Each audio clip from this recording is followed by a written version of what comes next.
It's a great return. Put out this back. We going live and tuned up to the max. Real and King still spitting the fat. Fapping it up. A cool yard in the chat.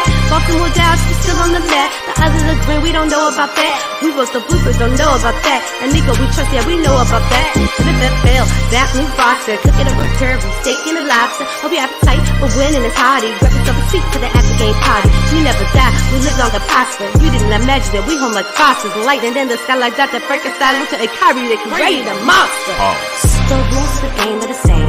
On every platform, same name. At WTN, have your question on the screen. Keep it courteous and keep it clean. And remember to share and like. Welcome Rel and King to the mic. Whenever, whenever you hear this pod, ladies and gentlemen, this is the Glow Yard.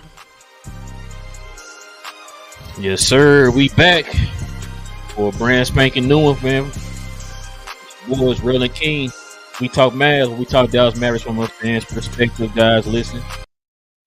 We got a roundtable for you guys full of great basketball minds, especially when it comes to the Dallas Mavericks, man. Y'all know how we do this, man. It's about that time of year. We usually do it around this time every year. We usually do it like at the beginning of the season and probably like in the middle of the season. But we're doing it right now, guys. So we definitely want to bring these guys on right. But before I do that, man, listen, if y'all guys are new to the channel, if you're into Dallas Maverick content, guys, please do us a huge favor and hit that subscribe button, guys. Become members of the Mav family here. I say the Glow Yard family here. And also, everybody, please hit that like button. Everybody, please hit that like button to help us grow this thing. We on our what's our third goal? It's our first 2K, man. So we're on our way. All right, King, you ready to get into it, man?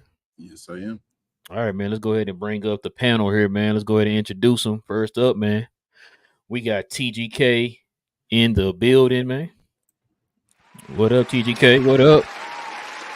What's up? What's up, man? I'm so excited to be here with the panel that we got today, man. Salute to y'all for doing this and getting ready for the season, man. Can't wait. Yes, sir, man. Yes, sir. Let's go ahead and get the next guy up, man. We got Enyi in the building, man. What up, Enyi? What's up, guys? What's up, man? Can't wait to talk Mavs. Got some good guys in the I guess joining us in this roundtable.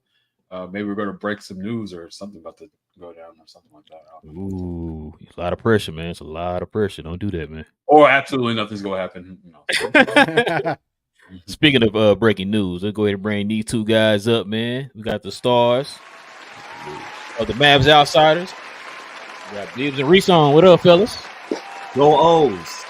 Whoa. You already Whoa. Just watch your language. I almost wore a hat. I almost wore a Warriors hat. Man, I got it.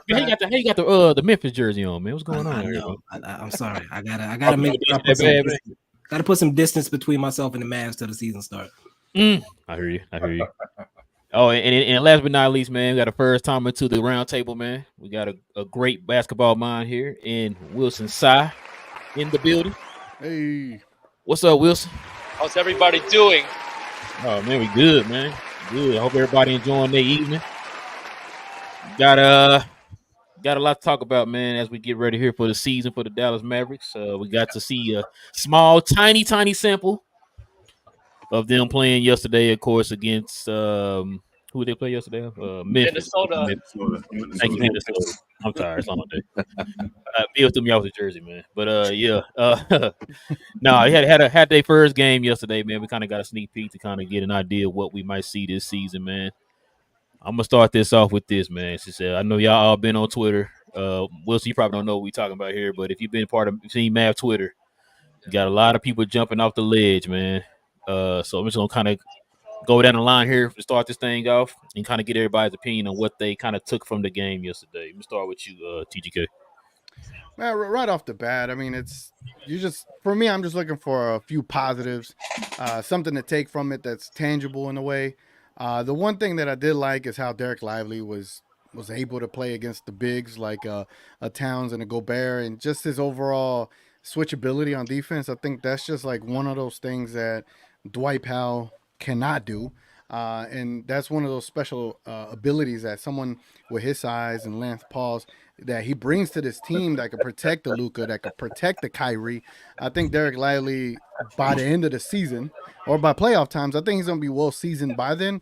And he's going to be marinated and ready to go, man. I don't know if that's pause as well, but he's going to be ready, man.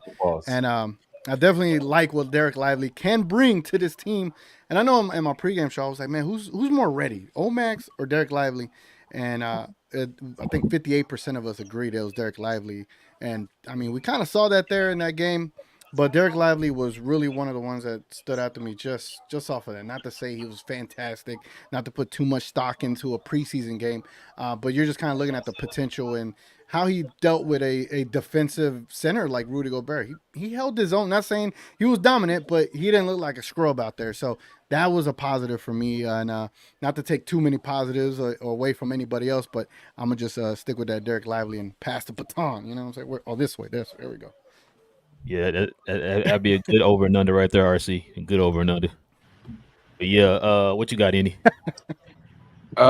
Well, I think the rule when it comes to preseason / summer league games is if anything in the game happens that I guess was projected, then it confirms. It can either confirm or it's preseason or summer league or something like that. So Derek Lively having some good defensive plays.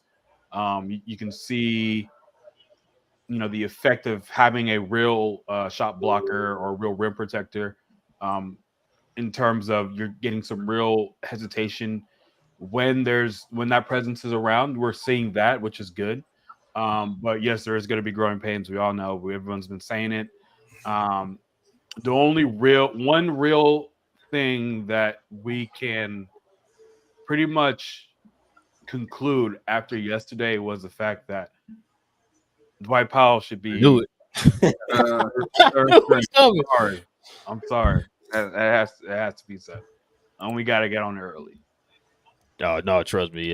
We literally had. I told the members today on the show when they brought it up. I didn't even know it was going to be that many Dwight Powell disses, but it was I think the whole show was all about Dwight Powell yesterday, man. Crazy. What you got, Reese? Actually, you're gonna have to go to Bibs on this one. I was unfortunately at work. I was not able to watch the game at all. Now, Brandon, I still have to go back and watch because this is what we do. Right. But, I'm probably gonna miss the game tomorrow too. Ooh. Me come on the show cussing. I see what you're doing. Which means I have to do double homework, which is nice. But actually quite fun. From what I've seen on Twitter, seems like Omax could have done better. Correct me if I'm wrong.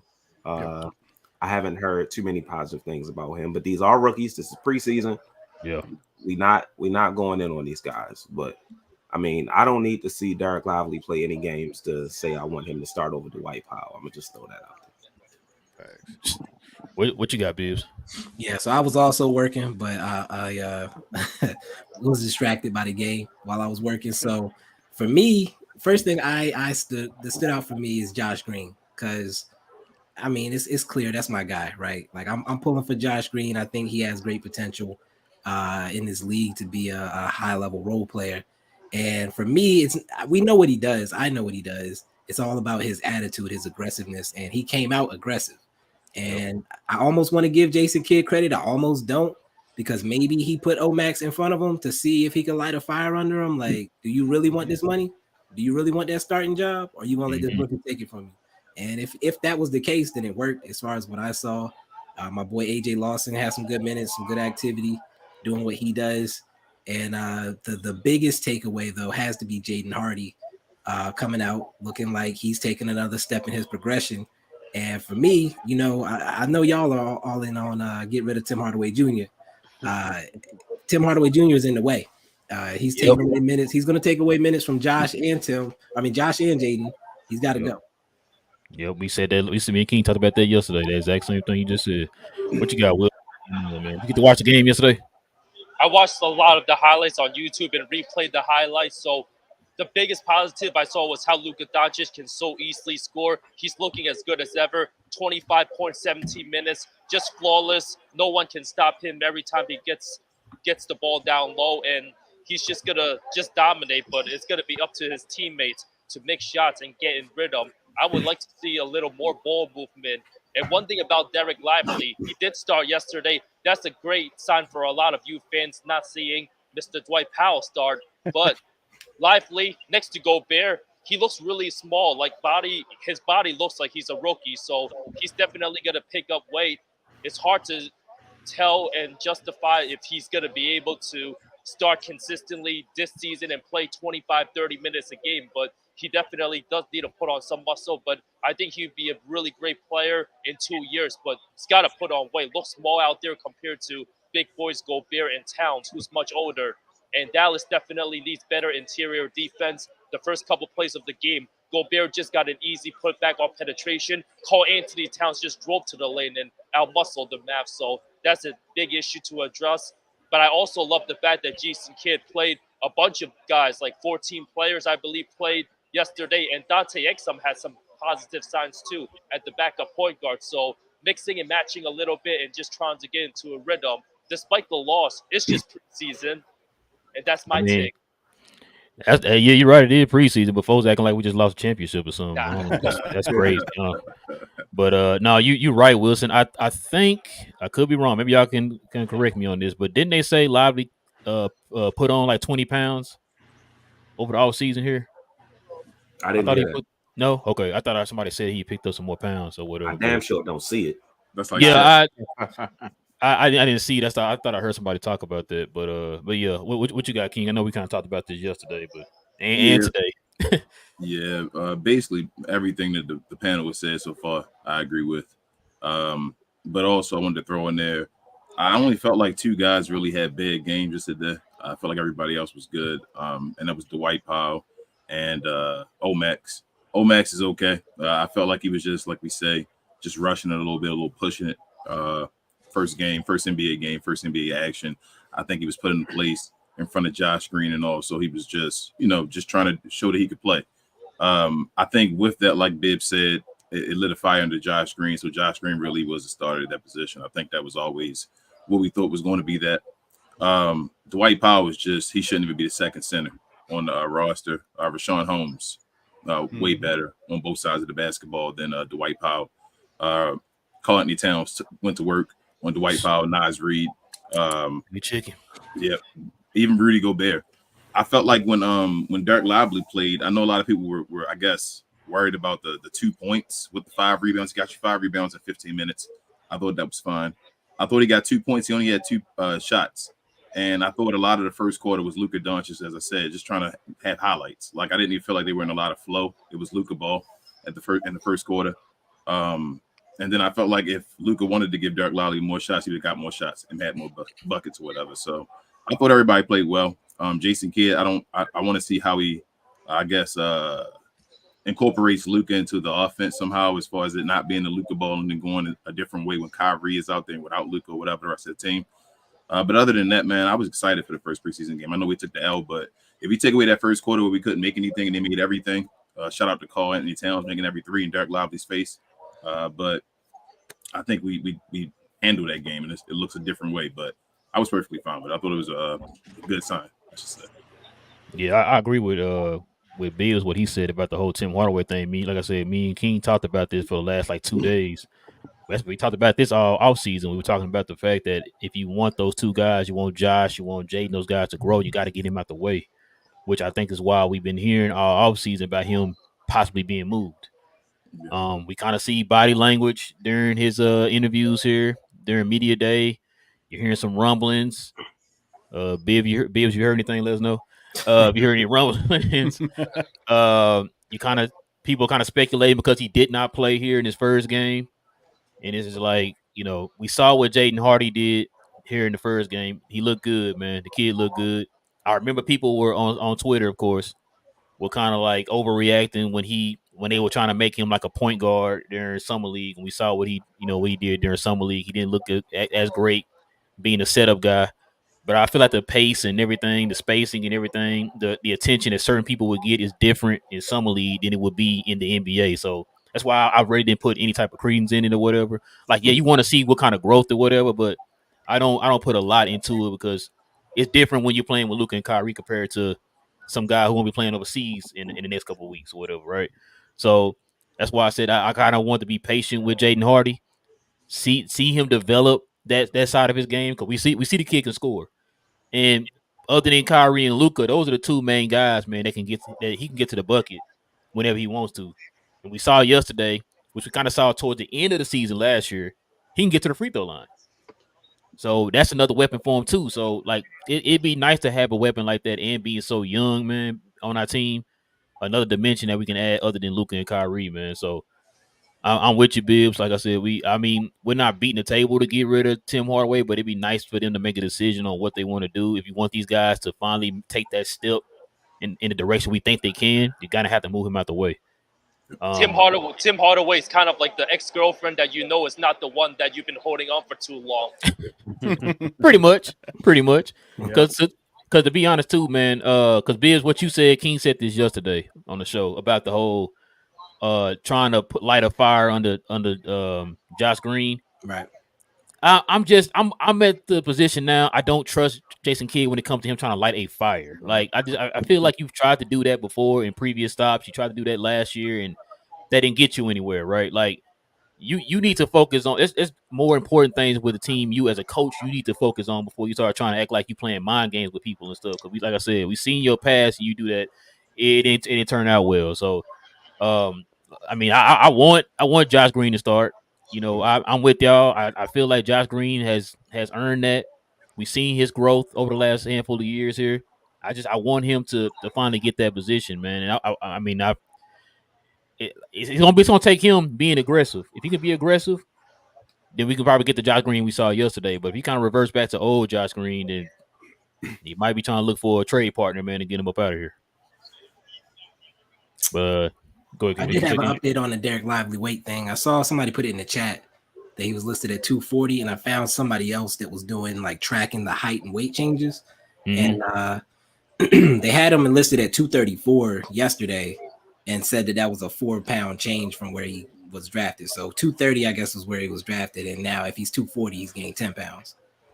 They also said Jaden Hardy got an inch taller. Josh Green got an inch shorter. Huh? That makes no sense. 2 inches taller. I guess it's just, you know how they got the accurate measurements now. So Josh Green is listed at 6'6". Apparently he was previously listed at 6'7". So who the hell? I've never seen him listed at 6'7". I have no idea where they got these numbers. He went from 6'5" to 6'7" last year. That's what they said. Yeah, Google, they had him listed at 6'7". Hey, in this book right here, in the official Mav yearbook right here, man, they got him listed at 6'7". What was it, 200? But that mean he did have a growth spurt either way though. They also said he gained 10 pounds, so he's at 210 now. So he's 6'6". I ain't never seen 6'7". That's crazy. Okay, so I mean, they had him at 6'7", 200 last year. So he got Basketball Reference has him at 6'5". Basketball Reference. He used to be 6'5". I said that's his college height, I guess. I guess college height, he was 6'6". Boy, height is just fluctuating. I'm gonna say it's his hair, probably. It's his hair throwing the thing off. Probably. They don't press down hard enough on the hair. Hey, that's how Jared Allen got us, man. For the longest, I thought Jared Allen was 7 feet, and he actually like 6'9". Yeah, it's my favorite height stat. Like Jared Allen 6'9". Yeah, I was on T.G.K show that day. He broke that. He like, oh no, he really 6'9". I'm like, wait, what? Uh-huh. Like, nah, it can't be, man. He got left. It halted the whole show for like a minute or two. Speaking of Jared Allen, I bumped into him twice randomly in New York City right before he got drafted, and right like a few weeks after he was a Brooklyn Net, and he was just walking around. His girlfriend's like 5 foot legit, so he's like 2 feet taller. So that's a fun fact. No, I was gonna say, Wilson, tell him to come to the Mavs if you're gonna see him again. Tell him to go come to the Mavs, man. He sounds like the type of guy that just will be out chilling, not caring. Yeah, right. Just randomly too. Small people world. will probably be like, "Oh, that's a tall dude." They wouldn't even think he could be. Man, I got a question for y'all. Do y'all think Josh Green gonna start in his next game? Probably. No. I think he's still gonna let the rookies go out there and start. At least for these first 2 games. Once the rest of the preseason comes, things might start to change. Depending on how they play in this next game. but I don't expect him to make the change that quick because if you let them start for just one game, then go right back, what was even the point? Yeah, I agree. agree. So, but what is Josh Green more effective in, as a starter or off the bench? I mean, for right now, I feel like you don't have any other option right now if you go into like the regular season, he has to be your starter until someone else takes that spot from him and just outperforms him. I was saying like Omax is going to have to shoot from like 35, 36% from the three consistently and be able to play just as good defense than Green for that even to be considered an option for him to start over Green. It's just I don't see who else can take his spot. Grant Williams, you saw him guarding Cat, and he was doing a decent job in the post, which is kind of refreshing to see too. Like someone that we have on a team like a muscle, another big. That was pretty cool. It was pretty refreshing because we know Dwight Powell can't. But for Green, I don't see anyone else is going to start. T.G.K, you definitely will not last in the "It Is What It Is" podcast. Just letting you know. No facts. You'll be gone. I think Josh should start. I think you got to put me on that podcast. Secondary playmaking is something he brings to the table. I think the ability to play fast. We know he can get out in the open court and score. We know Kyrie wants to run. So, like, rather than Luka walking the ball up every possession, we can get it in Josh or Kyrie's hands and get some action going in the open court. I think that Omax, if he does hold down the job, I don't think he's going to hold down the job personally. Let me get that out there. But I do think he'll continue to start in the preseason. I almost said it would. I almost agreed with Reese that it wouldn't make sense to take him out in the second game, but at the same time, Jason Kidd is the coach, so things that make sense to occur is not something I can do.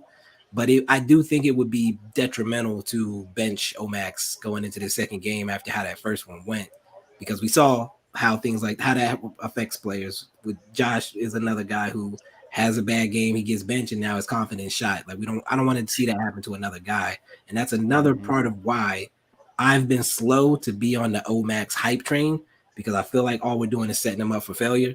We know how this fan base is. You hype a guy up, then all of a sudden he has a couple bad games, and now he's the worst player ever, and we wasted a draft pick. That's not good for anybody. So for me, I want to be patient with him. I'm cool with him starting in the preseason, and then we can ease him into the rotation off the bench when the season starts. Yeah, for me, I think it's beneficial to have him in the starting lineup. I like the idea of him rolling with getting looks with Luka and Kai. I mean, for me, it's just he has to shake off the college game. The college game is way more rushed than the pro game. Pro games, you're making more reads, and so he's just gonna have to get used to it's faster, but it's slower at the same time. Like the movement is more efficient rather than college. Is like, it's half court basketball, but still they move like it's a fast break. But anyway, and so I think with him getting more experience playing with the big guys, we'll get a better idea of how Omax can contribute to the team. And so benching him, I agree with Bibs. I agree with anybody else who says that can be detrimental to his, I guess, morale, to his feelings and stuff like that. Even though we're in the pro game, we really shouldn't be caring about feelings. However, there is a way to do it. So I'm actually for him starting next game. I'm not off the train at all. But my attitude is, hey, just have him get some time playing with the big group, quote unquote, and then when it's time for real basketball, let's put the real guys where they're supposed to be. Now, hopefully, the best guys will play. Hopefully, as it says, we're dealing with Coach Kidd, so that that's not a guarantee, but I like the look. That's all. Man, I gotta ask y'all a question, man. Scale of 1 to 10, because I've heard Kid name get brought up a few times now. Scale of 1 to 10, man. What is y'all's trust meter on, man? From a scale of 1 to 10 right now when it comes to Jason Kidd going into this season. A 5. Y'all playing it safe. Okay, I got you. 2. Damn. Jesus. Damn. I say a 6. A 6? Okay. You the highest right now. I'm at a 5. I'm at a 5 as well. What you got, Enyi? He was at 10 year one. No, I won't say 10, but he was like up there year one, Yeah. and then year two, it was like, what the F is going on? Like, what are we doing? And so I have to start in the middle. What's the real J Kid? Is it year one Western Conference Finals? Great question. Or is it year two, not even making the playoffs or playing? So, or somewhere in the middle, which is also not good enough. That yeah, might be a play in. you know, hopefully, if year one was 10 and year two was 1, hopefully it's a 6 or 7 or something like that. I swear, the first game I see where we're losing a lead or we're getting our asses kicked and he refuses to call a timeout, I'm going to just jump off the closest fucking bridge. Go ahead and get your bridge mapped out, man, because it's about to happen. You know it is. I mean, to give him credit this year, the fact that he even considers Omax and Lively to start in the preseason, to me that was kind of a shock. Like I didn't expect that from him to be even looking at it from that perspective, because he seemed very close-minded and very rigid when it came to Christian Wood last year. Just like anyone that had a different opinion or a different take, he was against Mavs Twitter. So I'm like, why are you paying attention to us to begin with? Just so many things with the way he was last year that leads, pause for cause. Not to say pause, but it's just like I don't have the confidence in him, but I want him to be successful just because everything he's done when he has been here for the organization. I would love for it to work for him and for us, but I agree with everyone else. I would have to. No, honestly, I don't put it at a 4. To be honest, he has to prove to me that we could trust him. Because if I give him a 5, it's just giving him more, giving him benefit of the doubt, and I'm not trying to do that this year. Yeah, I'm at a 4 too, bro. I want to, man. I think we're really kind of like I was at a 5 at the beginning of the season before the those articles came out about how he treated Christian Wood.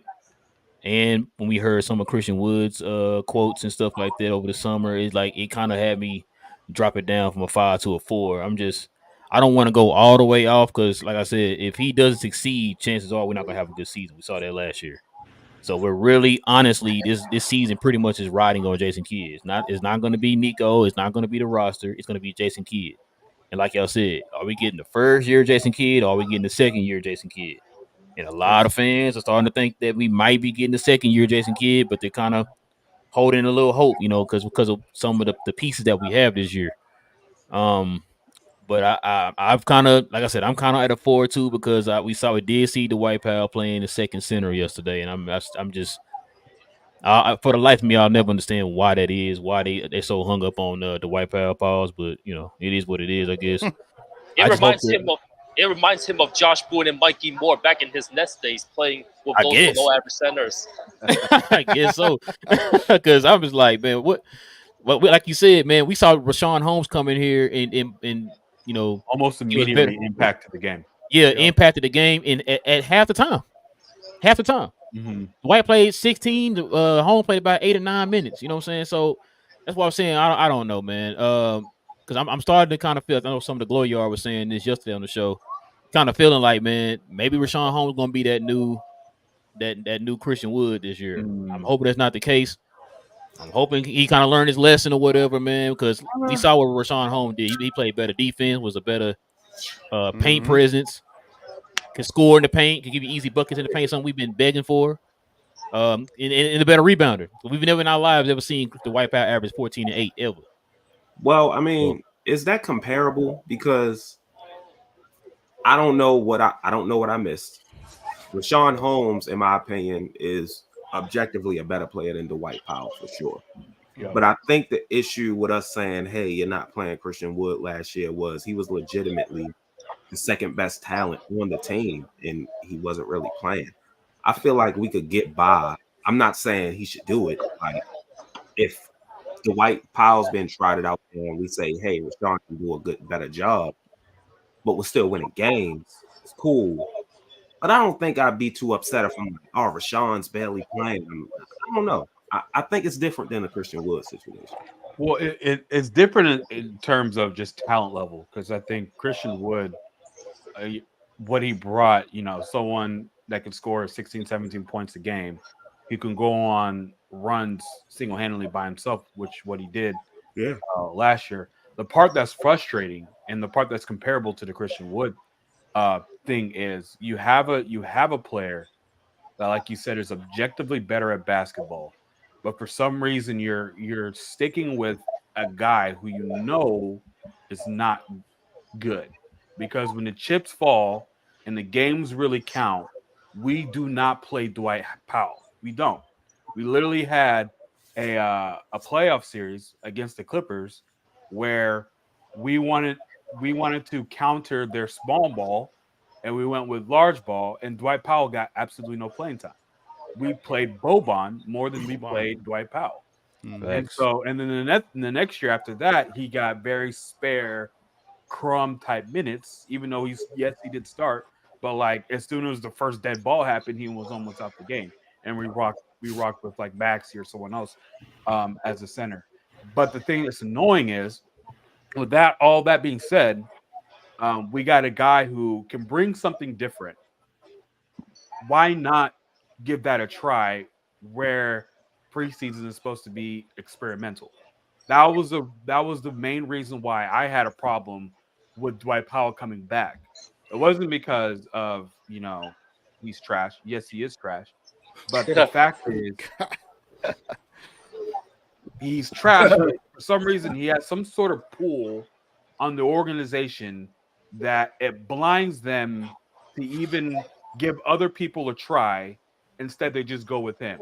I wouldn't have a problem with Dwight Powell if they gave someone else a try, and then that experiment failed, and then tried something else, and then that failed, and then like, fuck it, let's go back to Dwight Powell, because at least we know he's gonna I don't know what he's gonna do. He's gonna be there. He's gonna be there. He's gonna give you good attitude. He's gonna be there. I mean, he is gonna be a layup line. He's gonna not give you any resistance at the rim, but he's just gonna be there. Whereas I guess he's a good locker room guy. A lot of people are telling me that. Even though I'm just like baffled, like how. I don't want to make this whole thing, shit on Dwight Powell thing, but it is quite annoying that you have Rashawn, who at his best was putting up double the numbers as Dwight Powell. Like Dwight Powell, you will have to do like, what is it, the per 108 to get to what Rashawn was at his best. And then Rashawn, just the way his game is, he has, he can roll, but he also has that push shot, which is like at 60%. He can hit at a 60% clip. That could be another wrinkle that you could pair with Luka, and that teams haven't seen. We haven't had a big that can do anything like that. And I'm sure he can set screens just as well. And then if he can set screens, then there's literally no point of Dwight Powell being on the court, because that's what the people tell me. That's the reason why he's on, because he can set really good screens. I'm just like, okay, cool. Don't forget, he's an elite rim runner, apparently. Allegedly. But I heard 5 points. Don't forget Dwight Powell, his playoff stats, 3.3 points a game, 31 postseason games, 14 times he scored 0, twice he scored double figures. Unplayable. Let's go. He's legitimately unplayable in the postseason. Yep. Almost half his games scoreless in the postseason. He's the worst starting center in the NBA. Let's give him 3 years, 12 mil. Let's do that. By far. But last year with your guy Christian Wood, I heard a whole bunch of things that Christian Wood wasn't as good as a defender. That Christian Wood couldn't set screens. What's up, buddy? Hi. What's up? That Christian Wood couldn't be a good teammate. That Christian Wood couldn't play with Luka. No, sorry, I got you, King. Go ahead. Christian Wood, thank you, T.G.K. But that Christian Wood basically couldn't play defense. That Christian Wood didn't really want to play the center position. Blase. That Dwight Powell was better than him at, supposedly. This year with Rashawn Holmes, I feel like that was all propaganda, by the way. But Rashawn Holmes is definitely better than him offensively still. Rashawn Holmes is a better defender than Dwight Powell. Rashawn Holmes can set screens. Rashawn Holmes can finish buckets in that free throw line position when Dwight Powell does better than he can. There's nothing, and he plays the center. He's played center since, I know he says forward still on his page or something like that, but he's played center since he's been in Sacramento. So he wants to play the center position. He's fine with playing that. So there's no reason for Dwight Powell to play like Enyi said anymore on the team. Like he's an emergency center at this point. He's a third emergency center. You should play Lively and Rashawn Holmes should get the maximum amount of minutes. And then if something happens or it's like a blowout or so, that's when Dwight Powell should be playing. Yeah. Have him in. You can have him on the team. He can be your community service guy. He could be our Udonis Haslam. That's what he could be. Not even that, because there's really be Udonis Haslam. Like you stay on the bench. Udonis Haslam has championships. That's where Udonis Haslam can bring. Dwight Powell doesn't have the cachet that Dwight got chips in the streets of Dallas, man. He got bronze medals. When we think of Udonis Haslam, is a championship the first thing that comes to mind? Let's be real.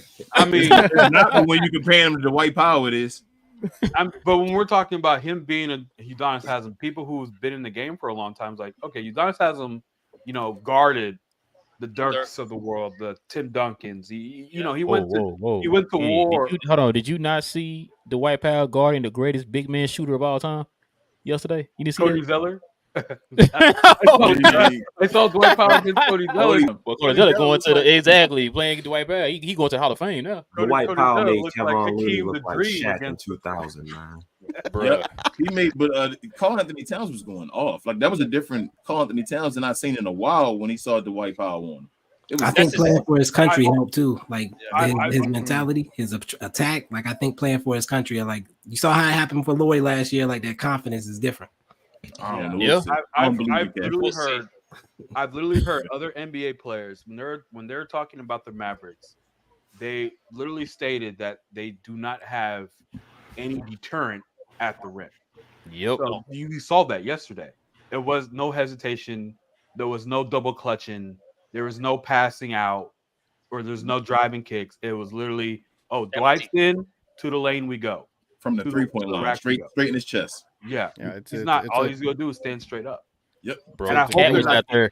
Cat was out there and one and out there, man, doing and one move stuff on the White Powell, bro. I'm just like, what is? Oh my god. I hope they're teaching Derek Lively. Yes, the rule of verticality, stay vertical, but also if you have opportunities, let your presence be known in the paint. Even if you get one foul that way, at least we got to think about the game in totality. 48 minutes. If you let your presence be known, at the very least, somewhere down the lane, when they're driving, they're going to be looking elsewhere. Instead of Dwight Powell's there, all you got to do is put his hands up, 6'11" wingspan, ain't shit. I'm just going to go lay. One suggestion for Dwight Powell is he should try to just flop like crazy now since he's useless in every aspect of the game. Why not try to be Anderson Farish out when he played for Golden State? Just flop his body. He might get some calls, but do something. Yeah, Wilson. He gets pushed around anyway. Yeah, Wilson. He does flop. Unfortunately, he doesn't get the calls, but he always gets hit to the face. So there's this running joke of like, what's the over/unders on how many times he's gonna get hit in the face in this game? That ain't flopping. That boy is getting hit in the face. Yeah, he getting hit. His head so that's not a good stat though. That's like embarrassing. Then he hit himself in the face in the tunnel. Like it was embarrassing. I felt secondhand embarrassment. This becoming a rag on Dwight Powell segment. Man. Hey man, I mean, he's single-handedly the most frustrating thing on our roster. I just thought it was something positive. There's no benefit of him being there. No, I was going to ask y'all about D Live. The fact that I don't know if any of y'all heard the interview he had on the Duke podcast. Yeah, when he talked about the fact, he talked about the fact that people were telling him, yo, your first year you being a center, you're gonna get those calls as far as like the foul calls, which is why I wasn't super duper worried or anything like that, man. I was too surprised during the game because like I mean he knew this was coming. He said this in an interview like a month ago. So I want him to continue to keep doing it the way he's doing it. Eventually the referees will start giving him the respect to where they're not gonna call every little ticky-tack foul. Then on top of that too, man, a lot of the perimeter guys will kind of leaving them on the island out there, man, because there's a lot of blow-bys on the perimeter, which I think what a lot of people are scared of this year is like who's going to be that guy who can kind of hold it down on the perimeter, which is like why we're also putting a lot of faith in Exum, right? But as we saw in the lineup here on Saturday, or so say, Thursday, we didn't see Exum until like third quarter. So it's kind of got me wondering where does Exum fit within this rotation if he's our only true perimeter defender? Because listen, you put Kyrie and Seth Curry out there on the perimeter, you're gonna be probably gonna see Lively in a lot of foul trouble out there, bro. So I think they're gonna have to find a way to shore that up, man. Find a way to get some kind of perimeter defense or kind of mix it up to where maybe, because I know we didn't have D.J.J. out there, so maybe his presence will be a difference too. But I just want to know where we see Exum fitting in this whole puzzle. I will say, I was thinking about this at some point during the season, whether it's this whole season, a portion of the season, just a few games. There's gonna be guys on this team that we like and that we will want to play that's not gonna play. Like Derrick Jones Jr. There's gonna be times where he doesn't play. I think there's gonna be times where Dante Exum doesn't play. Like if you think about the rotations, just the guard rotation alone, Luka, Kyrie, Tim, Jaden Hardy. Like you add in Josh Green, Seth Curry. You add in Josh Green on the wing, Omax, Grant Williams, Maxey, Derek Lively, Dwight Powell, Rashawn Holmes. The center position, I think, is all right. There may be a night where one of the three doesn't play. Most likely it'll be Rashawn Holmes. The power forward position, Maxey and Grant, those guys are going to play. But it's mainly the guard rotation where it's like Dante Exum may not play. Derrick Jones Jr. may not play. We know Markieff Morris isn't going to play much. I'm not thinking about that. But I would like to see Derrick Jones Jr. out there. I would like to see Dante Exum out there. But I have to keep in mind and not just go straight to being upset like, oh, Jason Kidd's an idiot. It's like, you can only Reese, hold on.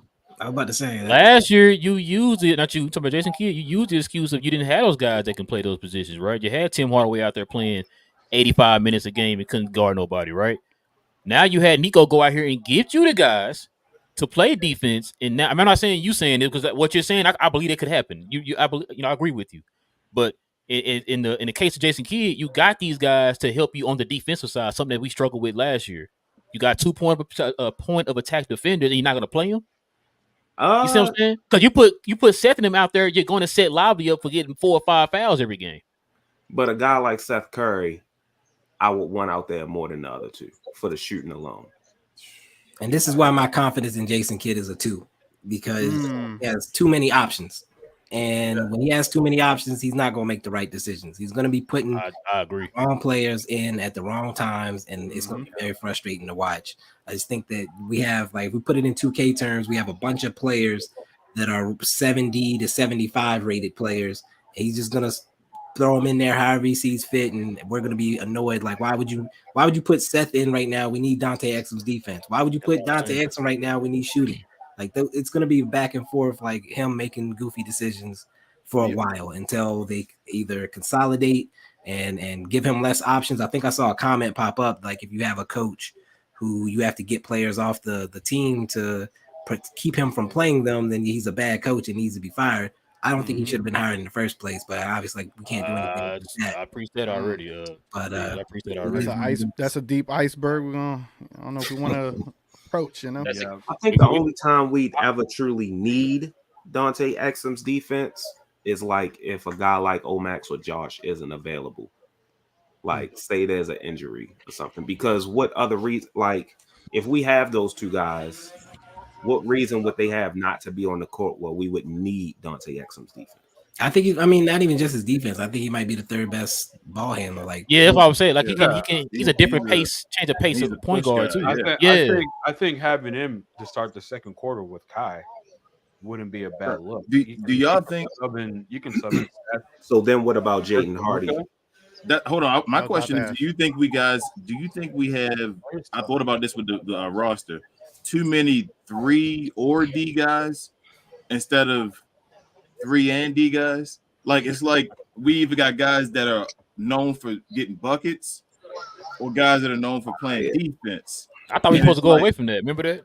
Yeah, but it's like we got so many of either or where it's like you're saying play Seth, shoot threes, but you lose defense. Yeah. Okay, we don't have a single 3 and D guy on this team, to be honest. Yeah, like a real Josh Green, I guess. Basically, he's the only 3. You want to add Green Williams? Josh Green is not a 3 and D player. Why ain't he? He shoots 40%. I don't consider him a 3 and D player yet. I still got to see more.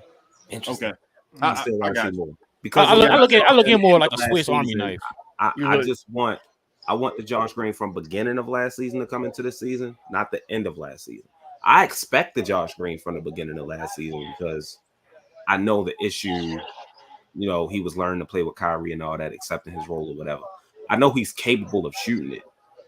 I just need to see it more before I say this is a 3 and D guy. He's capable of shooting the 3 for sure, but he's still more defense than anything. Okay. So wait, what do you consider any player in the league? Like, what do you consider a 3 and D guy? A consistent, efficient 3-point shooter. 37% plus 3-point shooter, plays good defense, make all the hustle plays and make it known. So Grant Williams is not that. Grant Williams is not. I would say Grant Williams. Grant Williams, Maxi Kleber, Josh Green. Is Maxi good at defense? I mean, I'm just saying at his peak, at his best. Is Maxi a consistent shooter? Yes. At his best, Maxi's a 3. Man, he shot down both of them, King, on both sides. He shot a 3 and a D down. I'm usually before you, Maxi, but geez, yeah, definitely 7. But I don't know. Those are the 3 guys that are probably 3 and D if you look at them. The rest of the guys like DJJ, not really a 3 guy. Exum, still not known as being a 3 guy yet. Omax is not a 3 guy yet. Omax not a 3 guy yet. Yep. Not with that slow ass shot. Then you got Seth Curry. He's not a D guy. Pause. Defense. Then you got Jaden Hardy. He's not a D guy. Yeah, I'm not saying that. Just say pause over the whole statement. Like defense. Pause. Say I'm pause. Use that extra syllable. Pause the following. Yeah. Pause the following. I like that. Who is Luka? My bad, Rel. My bad. No, go ahead, man. Who's Luka's backup and who's Kyrie's backup? Like, because we were going into the season believing or assuming that Exum was gonna be the guy that comes in for Luka. What do y'all think it's gonna look like? Because based on that preseason game, it looks like Hardy's gonna be coming in for who is it? Kyrie and hold on, Green. No, it was Seth. T.G.K. It was Seth and Hardy. Tim didn't play. Tim didn't play. Yeah. True. You still got to factor him in there. So I have that's why I'm saying. absolutely no idea how this rotation is going to work, and now I'm actually kind of scared for Coach Kidd because literally, just like Maurice said, there's way too many guys. There's way too many options, and there's going to be a player who we think because I'm going through it because I'm like, all right, second quarter we're going to have Kai in. I think putting Dante Exum next to Kai makes sense, right? You have the defense, you have the ability. They want Jaden Hardy. They want Jaden Hardy. Like, I forgot about Jaden Hardy. Yes, I was like, okay, well, how are we gonna? Tim gonna play with? Put in Seth. I don't know. That's why Tim not gonna play. They put in Seth with Luka because Seth plays the best with Luka in his career. He's saying so far as being a spot up guy. So that when Kyrie left out, they brought him in there. But then when Kyrie came back and they brought in Jaden Hardy, so it was like. He needs to set a rotation, and that's the thing. Like Jason Kidd has to finally set a rotation and communicate with guys and tell them what your role is going to be during the season. Like, bro, you probably not gonna play that many minutes, but we still probably gonna need you at a certain point or something like that. Like he has to establish something. If not, we're gonna be thinking about this the whole year. Like who can play? Don't assume they already know that, man. Yeah, like it's too many guys. Well, I mean, it'll probably have to be matchup dependent too. But you know what I don't like is I hate that though. I hate it too, but when I you don't have like Luka playing that are so different, but are at the same level. That's how it's gonna be. You know what I mean? We don't have guys who are on this level and guys who are on this level. Like Bibs said, we have guys who are 70 and 75 on 2K. We don't have any 80s. But you see, I feel like we got guys that can be 80s though.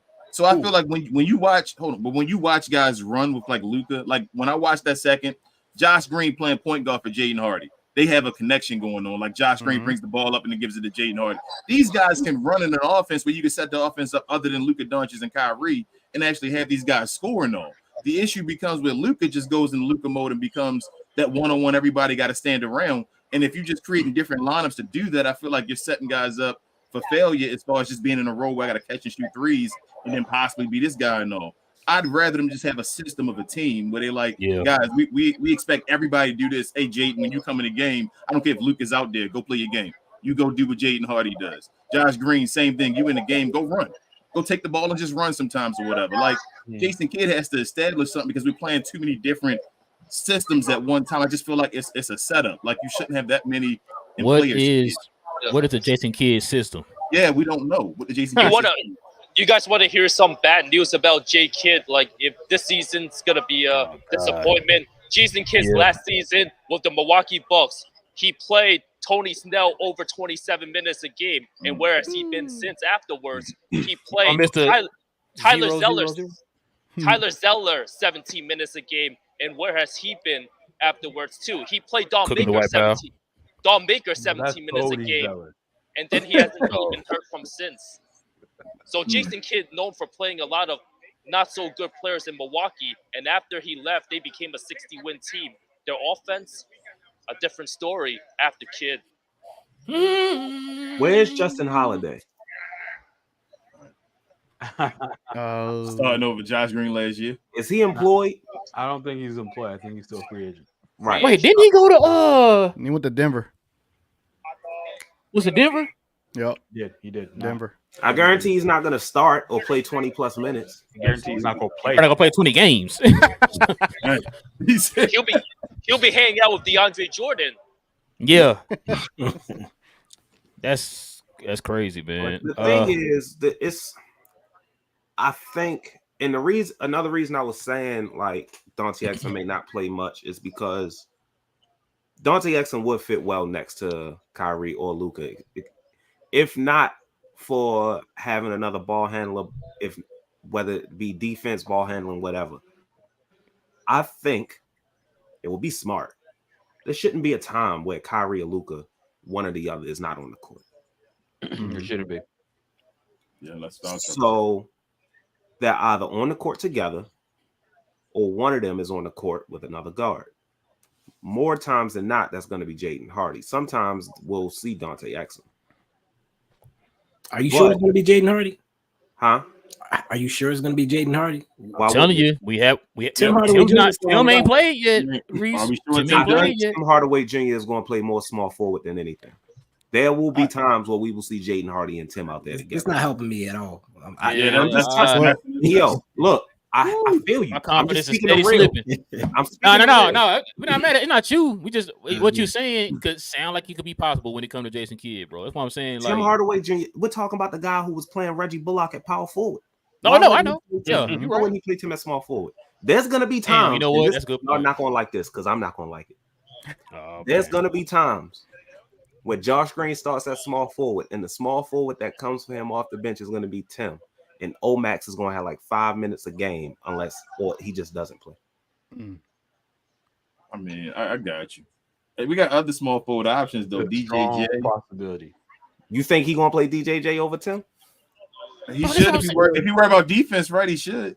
That's what I'm saying, bro. Like, listen, you got these guys in here for the defensive reason because you didn't have defense last year. If you don't play these guys this year, man, and we at number 20 in the league in defense, bro, somebody be fired, bro. I'm sorry, man. This just goes more into the fact that Bibs said Tim is in the way. Tim is in the way of a lot of shit. It's too much consistency on his team. If Tim is gone, that opens up so much minutes for everybody else. If Tim is gone, you got Luka and Kyrie. Boom, Luka comes out. Jaden Hardy and Kyrie, or Dante Exum and Kyrie, whatever. Small forward, Josh Green comes out. Now you have flexibility at the small forward position with Dante Exum playing some point forward. Derek Jones Jr., Omax.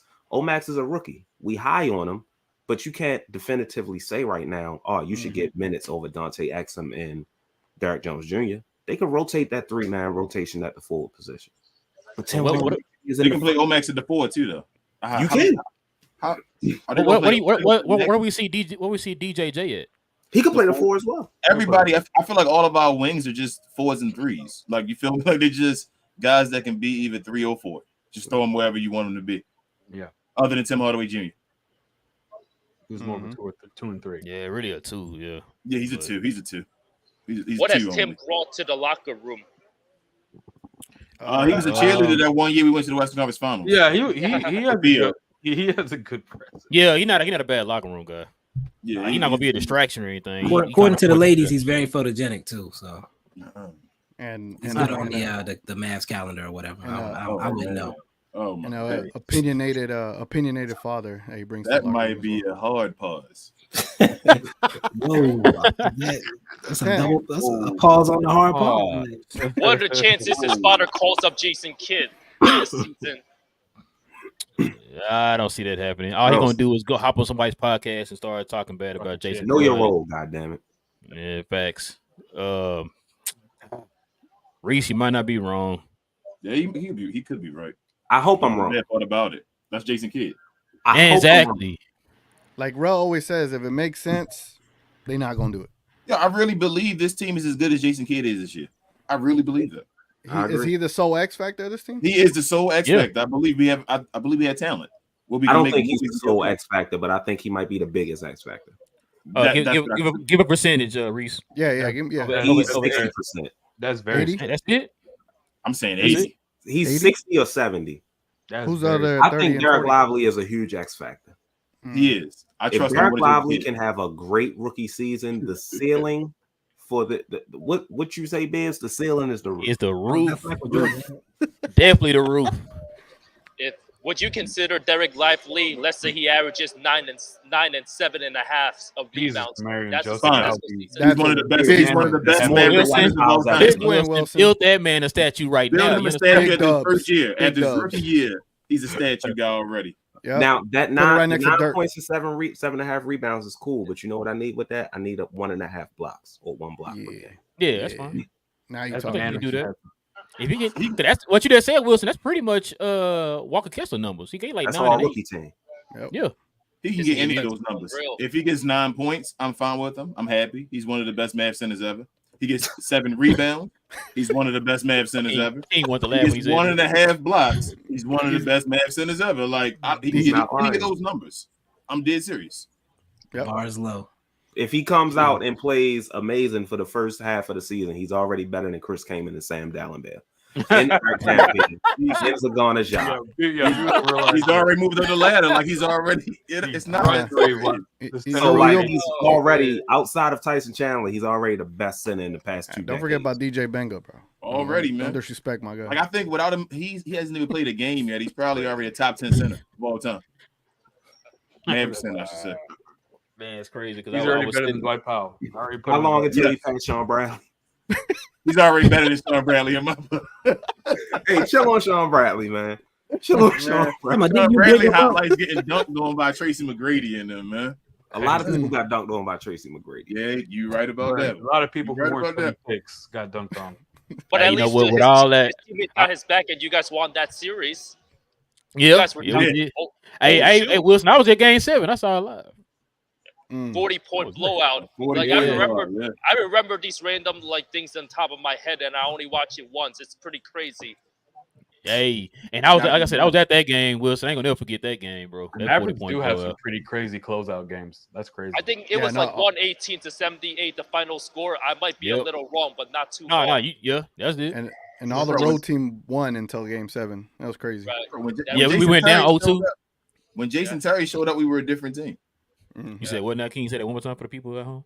When Jason Terry showed up, we were a different team. Interesting. The issue at the beginning was Jason Terry wasn't showing up all the time. Hey, notice when Jason Terry shows up, we win games. We win games. A second player. You said he had a second score? Yeah. All I remember was the Spurs game in the Spurs series in 2010 when the last was a closeout game. He scored 8 points. Said Tony Parker? Would you say Jason Terry's the second Maverick that deserves the statue most behind Dirk? Fuck no. I would say he's the next Maverick that deserves a jersey retirement. Or some honorary. I would say what's got me thinking now? Who would be second? Getting shit from the Mavericks.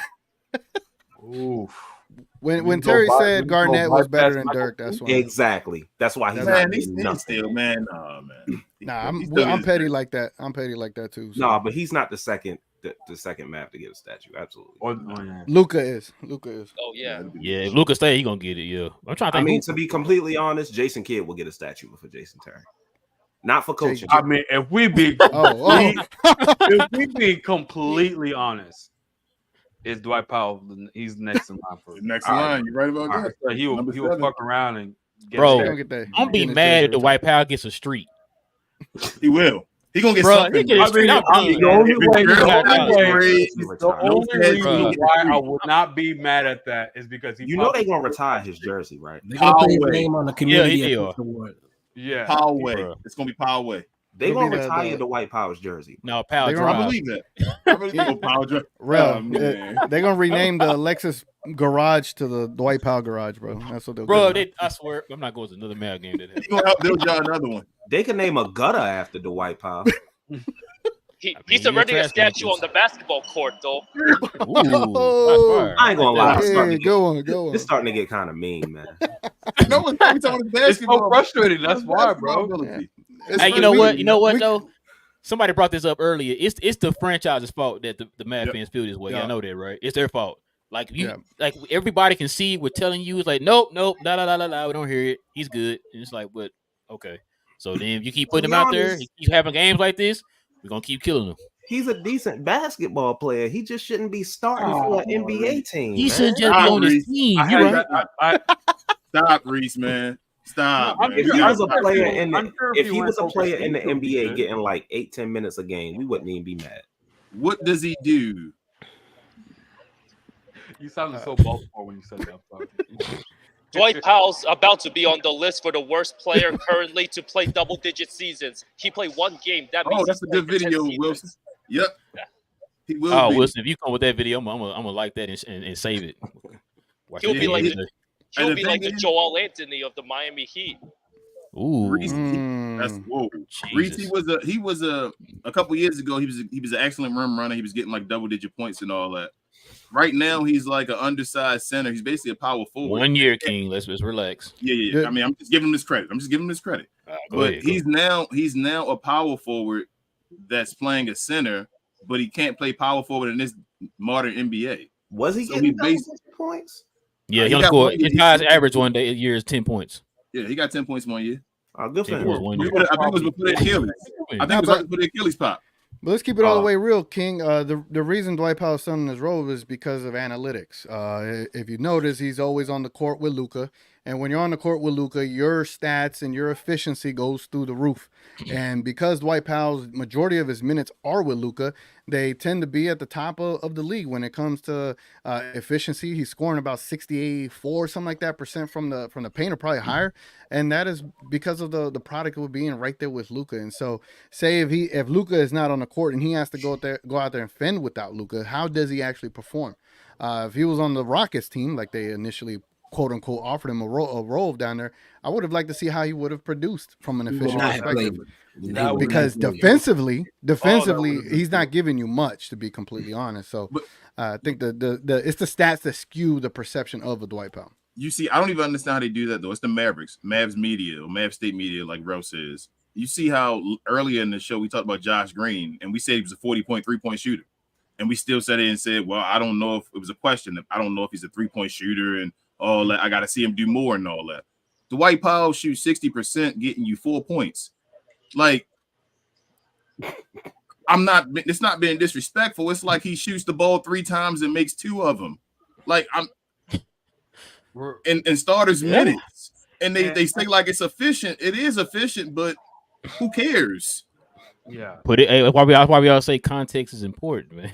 Mm-hmm. Like you said, he's shooting 60%, be only averaging 4 points a game. It's like, who cares? That's the thing that's crazy, because we're all smart over here. We're not dumb. We all know they think we are. There's players that can have impact outside of the box score, but what is that impact? We're not even seeing that. You know that, but for some reason, and this is so frustrating. And I am beginning to feel bad that we're like every 30 minutes being on a Talk Dwight Powell segment. Because he's going to start or almost start. Like if it wasn't that, then we wouldn't talk about it. I mean, Enyi, you could give him buckets, right? He'll shut me down. I ain't saying that. I don't think none of us give him buckets. I'll shoot from half. Give me 10 years. Give me back 10 years. I can get at least 1 on it. 1. Yeah, well, we're not saying we're better than Dwight. We're just saying we want better. He's not doesn't at involve. the level. I don't know about He's Dwight. certainly not at the level where he's a starting center, and he's probably at the level where he's a backup center of one of the worst teams in the NBA. That's probably where he's at. Dang, said some backups reason, are in the he worst is- team. Jesus. What's Boban doing right now? Sitting on the sideline for Houston? That's he's what the White that Powell level. is doing. That's what He's the White that- Powell is doing. Yeah. And Boban's more skilled than Dwight. Hey, and he's cheaper than Dwight Powell too. Mm. Sitting on the bench. That's not to be disrespectful. It just is what it is. He's making money. I respect that he's making money. He's did it for Building how house. long now? 10 years? Yeah. He did his thing. Like that's awesome. But if we're gonna keep it real, as far as the NBA center, he's the worst NBA center in the NBA. I feel like I'm just gonna call it what it is. The worst starting center. I think he's the worst center in the say NBA. Only players I would say I would put behind him are probably like rookies or like young players. But That's what they would have to be. Those players, no established players. He is Even what Cody he is. Zeller. Right. Cody Zeller is better than Dwight Powell, and Cody Zeller is almost out the league. We saw the match. You saw the game. Reese, don't do that. You saw the game. He had like a Luke Cornett better than Dwight Powell. He had a career night against Dwight Powell. stupid. Luke Cornett actually brings value There was a in the podcast. regular Yeah. season. I'm not going to say what podcast, but there was a podcast that put Daniel Gafford and said he was there. Oh. Center. What are you talking about? I'm not going to say, but I'm pretty sure this podcast does come out of my mouth. Super pause. That was gay. You ain't have to pause that. You good. Oh man. But yeah, I do talk about this podcast quite a bit. But they did say that Daniel Gafford is a worse center than Dwight Powell. They're That's I'm very gonna take Daniel Gafford right now. Absolutely Yep. not. Now, but let me ask y'all this I question. would though, take Daniel Gafford, and I'll give them a second round pick for it. Low key. Probably so too. If they take So- Dwight Powell. So King's favorite sports figurehead Tim Bontemp said that we were gonna be once again, we're not gonna make the playoffs this year. We're not gonna even make the play-in, according to him. Got to get y'all's opinion, man. What we looking like as far as what do y'all see us finishing, or do y'all need to see more? Do y'all need to see more, or do y'all have an idea where y'all think we could probably finish in the West? I ain't arguing with Tim, Definitely man. guys. I ain't arguing with Tim. Like, I don't agree with it, but after last year, I went through the whole year and was like, hell no. You know, Tim, there's no way we're not making a play in. Tim was right. So until I see something different, Jason Kidd, it is what it is. I hate when you're right, bro. I hate when you're Yeah, right. I hate when he right too. When you feel like he's wrong, you're like, hey, he was right. But he's saying it again. He doubling up on it. So Yeah. I hope he's wrong. I hope. Wait, which Tim said this? Bun Bun Tim. Tim. Bontemps. Bum temps. I mean, Go on bum to the pro. temps. My A bad. little fro.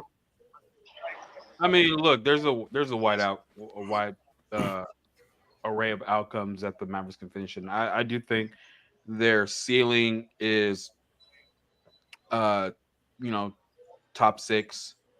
I think that absolute disaster will be same as last year, just right outside the play-in. But probably 7 or 6 is where I envision them. But with the roster that they have, and with the construction of it, we are one of those teams that you can look at, and I can see them catching fire and doing some real damage. Because if you look at that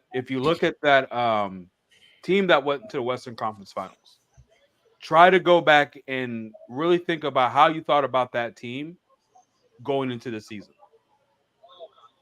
Because everyone looks at that roster with hindsight 2020 vision.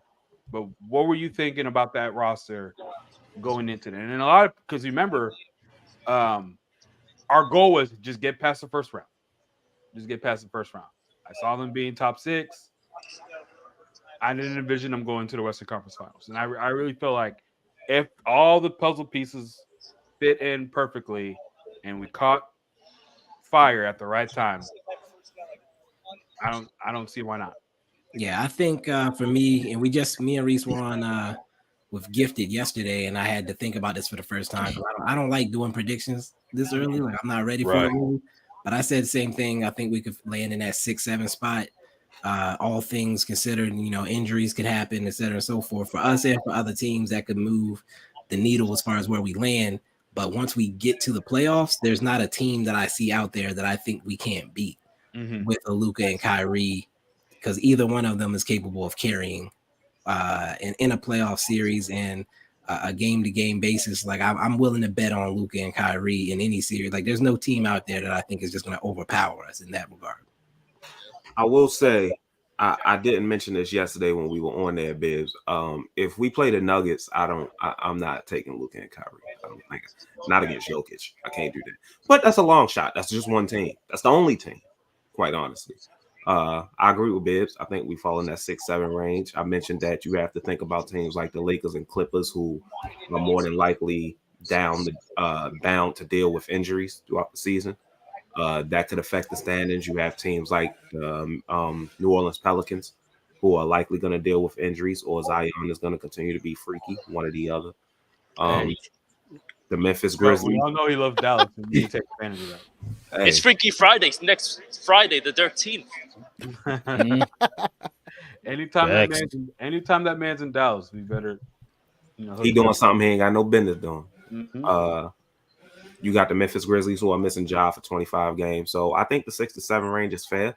I wouldn't even be completely upset at the play-in because it may not even be the fault of the Mavs not being good enough. The West is just so deep this year. Mm-hmm.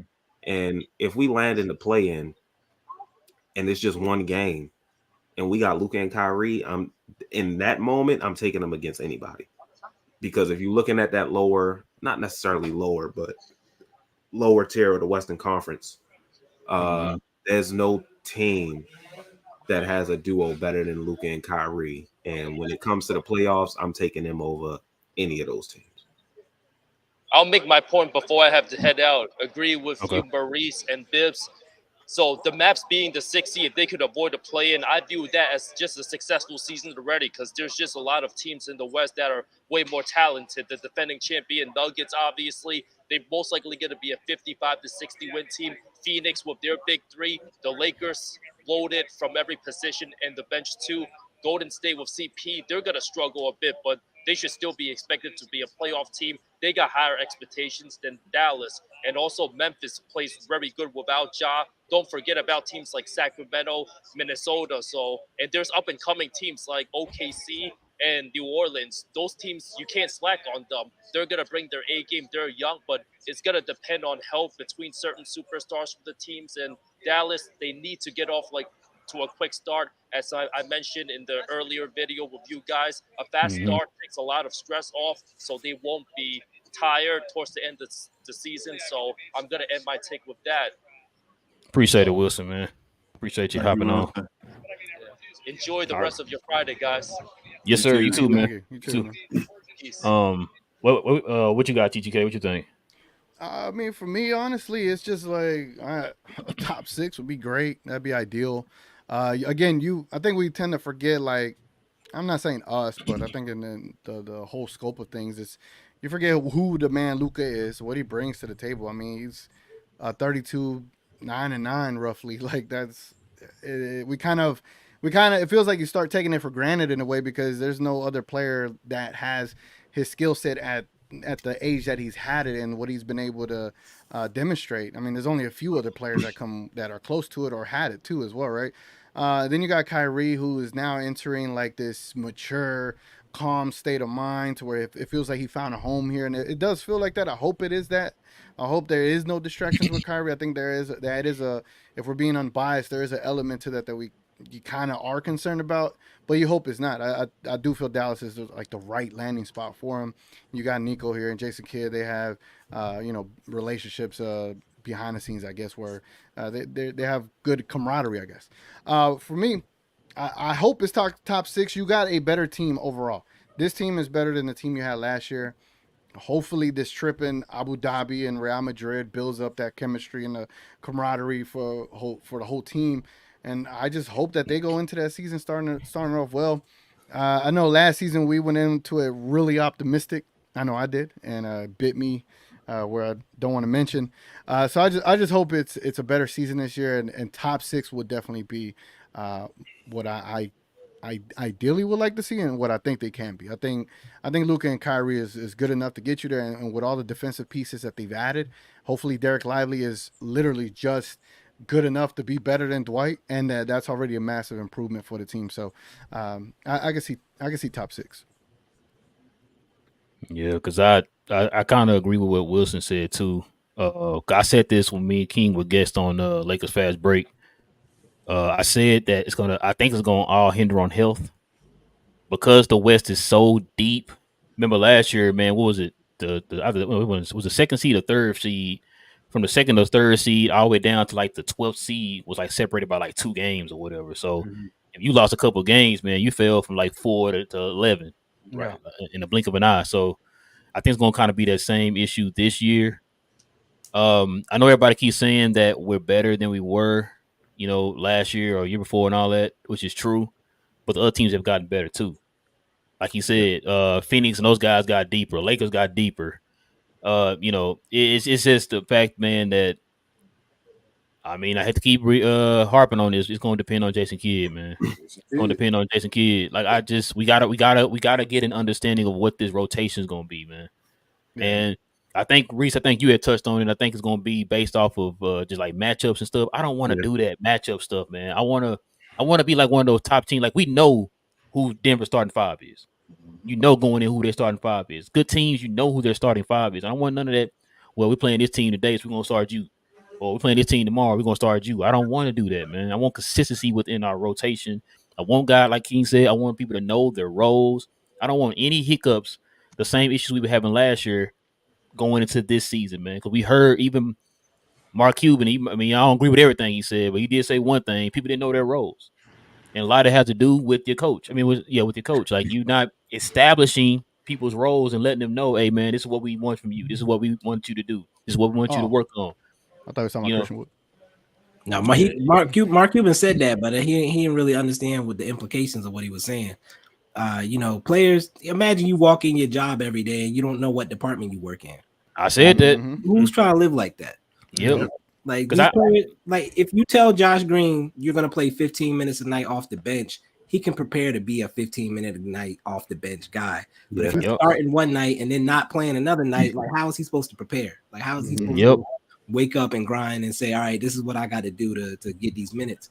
It's walking on eggshells. Yeah, and I fear that this year is going to be a lot of that for a lot of players, not just a guy like Josh Green or Omax, but like we mentioned, Derrick Jones Jr. Like, is he going to be in a rotation or not? Is Tim Hardaway Jr. going to get 30 minutes or 20, depending on the night? Like, nobody is going to be able to be settled, I don't think, until we make some trades, unfortunately. Bibs, like J Kidd said, he just watches the games, man, and that's all he do. Hold on, y'all missing the point though. Did anybody die? Nobody died. That's the thing. I'm just waiting for that move where we move Tim for preferably a center. It has to be a center. There's really What about Tim and Cleaver for Jeremy Grant? Man, get the fuck out of here. No, he not out there. T.G.K. He not out there. Oh, okay. I'm not. I can't do that contract. I said for the contract. That contract, I can't. I wouldn't. I didn't understand why Portland did that though. It's like everybody named Mama knew Dame was finna leave, right? They was probably trying to get Dame to stay and thought that Jeremy Grant would be it, but that was Dame's 13th reason, and he was like, "I'm out." I really do think they didn't know what they were doing. I really think that didn't make no sense to me. They were like doing one thing. They were trying to do both things. They were trying to rebuild while also doing enough to keep Dame happy enough to where he's not leaving. And it just you saw what Dame said. I don't know if y'all read the report about Dame's interpretations of how the all season went. And now I just think they're stuck now with that Jeremy Grant contract, and they're probably gonna have to take a sad package back to get rid of him, or like take back some bad time. Give up a pick. Hence. Yeah. I want to keep that pick for Dallas. I want to keep the pick because next year we'll have 3, and there's always one.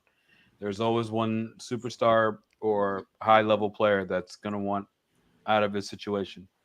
So like if we can move. Well, you talking about 3 picks as far as first round picks? Yeah. Okay, I'm gonna say because like we still got those. Yeah. Because I feel like we still got those 2 second round. Like you can, like what Reese was saying, if you want to go get you a big or something, just throw those 2 second rounds in there and hold on to the first round pick. I wouldn't be surprised if they packaged Tim and Rashawn together. That's what they were going to do in the Aiden trade. So yeah, I can see that. If it gets us a big, It's fine. What about Robert Williams? How much he make? Can we just do like Kleba in 2 seconds for Robert Williams? I think he's not gonna be eligible until the first of January 15th or something like that. Three things. This ain't 2K. Williams. First, it sounds like the Portland Trailblazers want to keep him. 2, it's going to take more than Maxi Kleber in 2 seconds to get him. And 3, if we get Robert Williams, we might as well name Derek Lively the starter because Robert Williams only going to play like 30, 40 games. That's true. Yeah, and he makes 11 mil. So that matches. Oh, that's Maxi. Okay, Maxi in the first. But Maxi's has how many years left on his deal? So you have to 3 or 4. You have to sweeten that. He has 2 more after this year, right? 2. Stop playing, man. After this one, I think it's 3 left. All right, I'm about to look it up, man. Please don't say that, bro. I think his contract just starting this year, right? Well, did he have a new contract or an extension last year? That's what's throwing me. He got an extension, but he had 1 year left on his original, I believe. All right, it looks like he expires 26. So this year 2 more. Yeah. Yeah, all right. That perfect deal right there. You get Kleba in the first. I'll spend first to get Robert Williams. Then you do Tim and Holmes. I'm not spending the first to get Robert Williams. I'm doing it. I'm sorry. I want to win. I don't trust Robert Williams. I'm getting old. I need a championship. I don't trust bro. Robert Williams being here though. His availability, it's like Kristaps Porzingis all over again. I feel. Yeah, you can be back up, bro. I know he did, but I want to be that desperate. Throw away your chances of getting someone way more talented. What about Mitchell Robinson? ASAP. Hold on. Y'all heard what they want from Mitchell Robinson? What did they ask for? I missed it. I think like 2 first. Oh, hell yeah. I'm like, bro, no. Shout out to Preseason and them. They lost their mind on that one. They can take these 2 seconds. They can take these 2 seconds. They got Timmy back. They can have those 2 seconds. They got Timmy 2 seconds. There you go. Timmy 2 seconds. That sounds like a nickname. Right. No way in hell they getting 2 firsts for Mitchell Robinson. Well, you know what? The way first round picks is going now, man. Somebody. That's fine. They better not be Dallas. It better not be Dallas. It better not be Dallas, bro. I don't want no 2 firsts for no Mitchell Robinson. We already got Lively. They're pretty much the same player. Like, nah. Yeah. I want something else. Yeah, like I said, we can throw in like what Enyi was saying. If you're talking about holding on to those first, like get your first up. That's why we got I feel like that's why we got the 2 seconds, so you can kind of throw that out there just in case some kind of trade come in, you know. Yeah. But I don't know, man. Because I don't know what options we have out there, and it's just like, you know, like I'm hearing like a Daniel Gafford, but I'm hearing Daniel Gafford gonna be hard to get to now. And I think he got a few years left on his contract, I believe. I could be wrong. Like I take Daniel Gafford. He had an extension that just kicked in too. I'm pretty sure.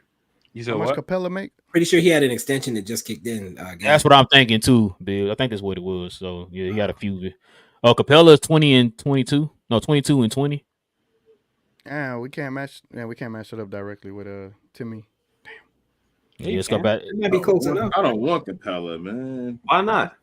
For Timmy, yeah. For Timmy, I'll do it.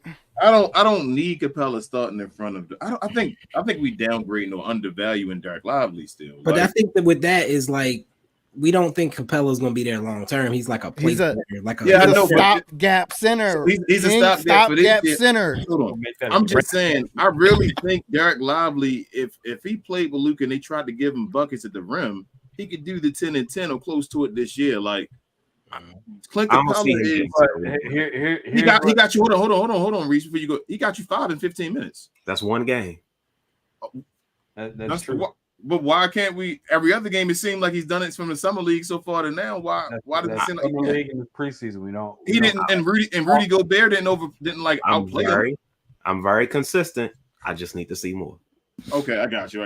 But all I'm saying, I think Lively in the future will be okay. I don't think we gotta get a center that's middle of the pack type center. I think Derek Lively will be close to the middle of the pack this year. Well, here's what it does. It hedges your bet essentially.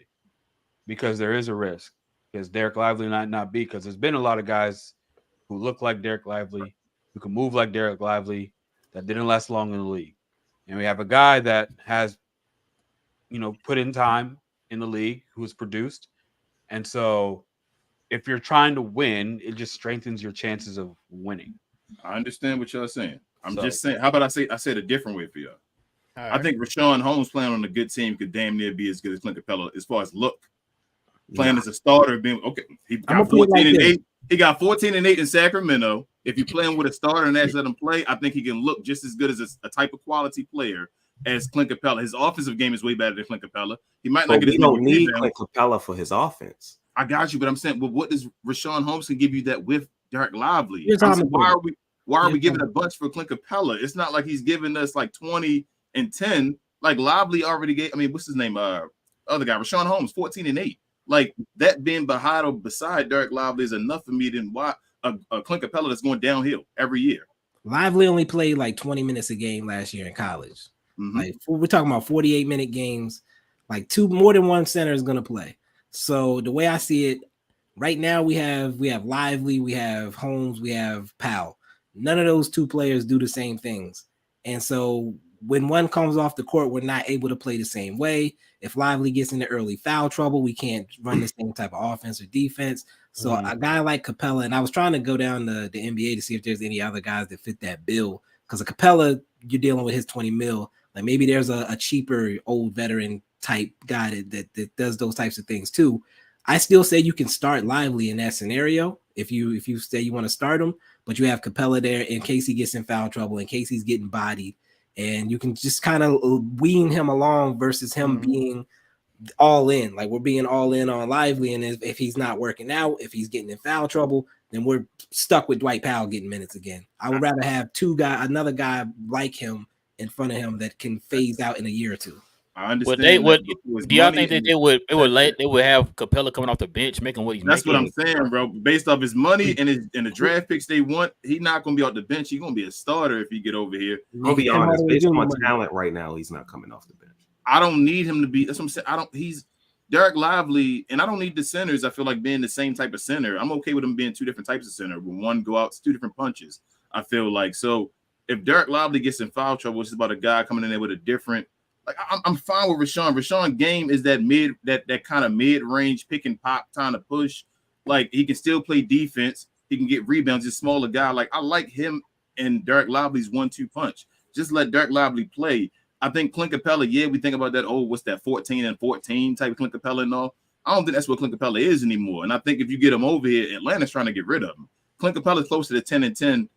Probably Derek Lively might be closer to him than Clint Capella is at this point. Like Clint Capella is on the downswing of his career. I don't want to give up 2 first-round picks for Capella. No, I don't want to do that either. I don't want to. I'm not agreeing with the 2 first-round picks. I'm just agreeing that we should get Capella. I think if you do Timmy in a second, I'm all aboard. And to match up the money, if you got to deal Dwight Powell, by all means, you even. So are we getting rid of Rashawn? Are we getting rid of Rashawn, T.G.K? No, I said Tim Hardaway and Dwight. The money matches up. I like that. So Rashawn doesn't play. You said Tim Hardaway and Dwight.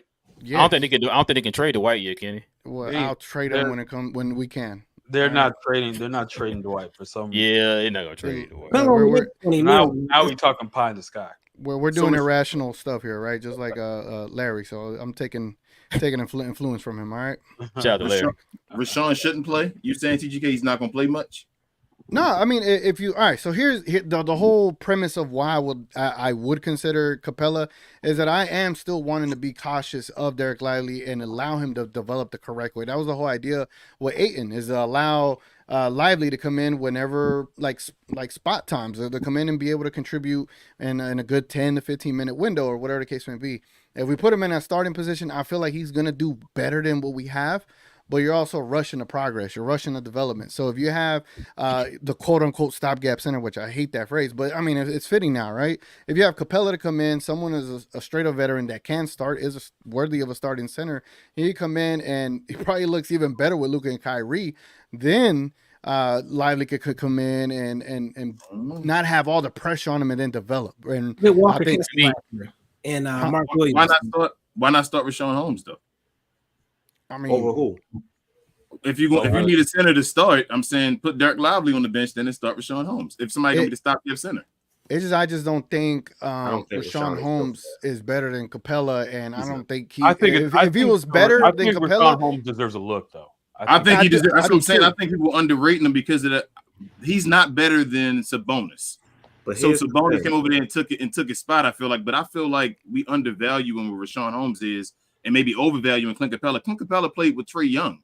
Trae Young is the number 1 assist dude in the past since he's been drafted. But here's the thing. No, my bad. Go ahead and finish. No, go ahead, bro. I'm just basically you good. Okay. I believe Rashawn Holmes is good. I wanted Rashawn Holmes a few years ago, like when he was doing really well in Sacramento. The thing is, and I agree with Bibs' take as far as keeping that consistency with the bigs. But I think we all agree that we need a rim protector. Rashawn Holmes isn't a rim protector. That isn't his strength.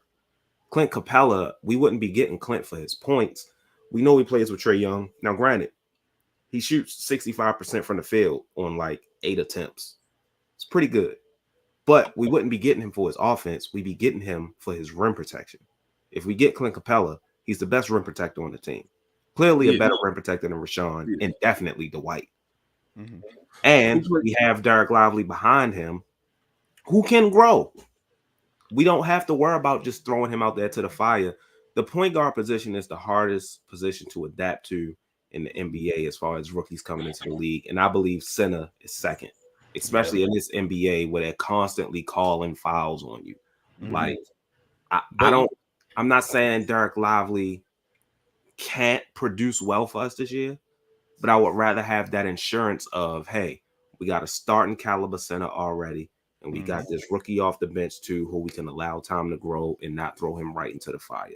But let me ask y'all this though: if let's say that does happen, we get a Capella, y'all don't think that's going to affect Lively's confidence? No. Okay. Hearing him speak, I don't think. Nah. Hardy allows Tim Hardaway to be an asset to be traded. Put it like that. If that happens, I need Coach Kidd to be Coach Kidd and talk to be like, look, we're trying to win. We're not giving up on you by any means. However, we're trying to win, and we're trying to strengthen our chances of winning. And I want you to not have so much on your shoulders. You're not shouldering the whole, basically the success of our whole franchise is on your shoulders in terms of we need you to protect the rim. You'll be the backup learning from some dude with a similar skill set, right?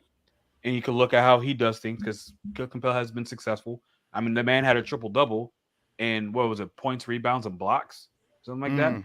Yep. So who else has done that? I know Dwight doesn't have triple singles. You know what I mean? So I don't want him to learn from triple single over here. I want him to learn from somebody, someone who's a champion, Tyson Chandler, who's his mentor, and then someone who has a similar skill set, and he was literally watching him in real time. You know what I mean? So I wouldn't mind having two centers having the same skill set because that's something that every team desperately needs is people that can rim protect. I do think we need to give Rashawn Holmes a good look, but at the same time, it's still a risk. He's still a reclamation project. If we bring in a Clint Capella, we're at least more. The risk isn't as great.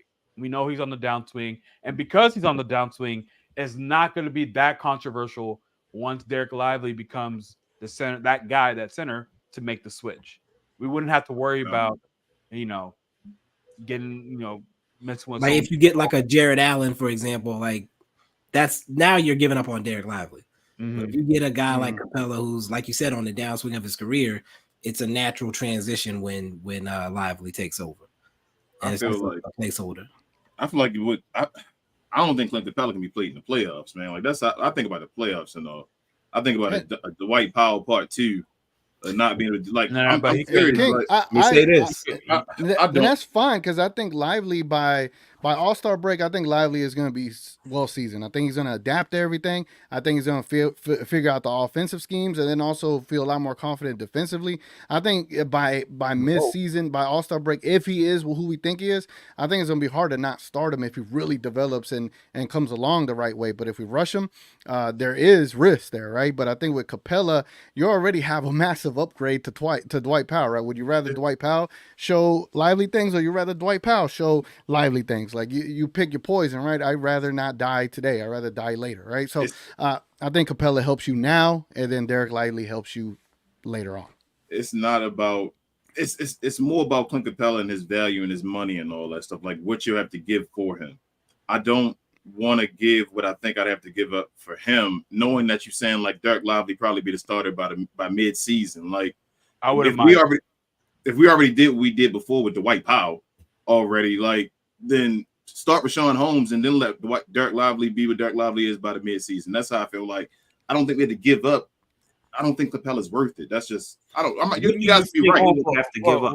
I haven't even thought about the trade about like a first round pick and all that stuff possible. Like that's why we don't have him so far. Nah. I mean, okay, look, we don't have him so far. We've been talking to him for a long time. Yeah, but if push comes to shove, because they are trying to get Onyeka Okongwu playing time, and they're also trying to free up, financials, right? Mm-hmm. So push comes to shove, that price can't come down, and that price can come down to a Tim or a Tim, and I honestly don't even think it will. That's what I'm saying. I think Tim straight up about what they want. Yeah, but y'all think Atlanta wants Tim Hardaway Jr. for Clint Capella?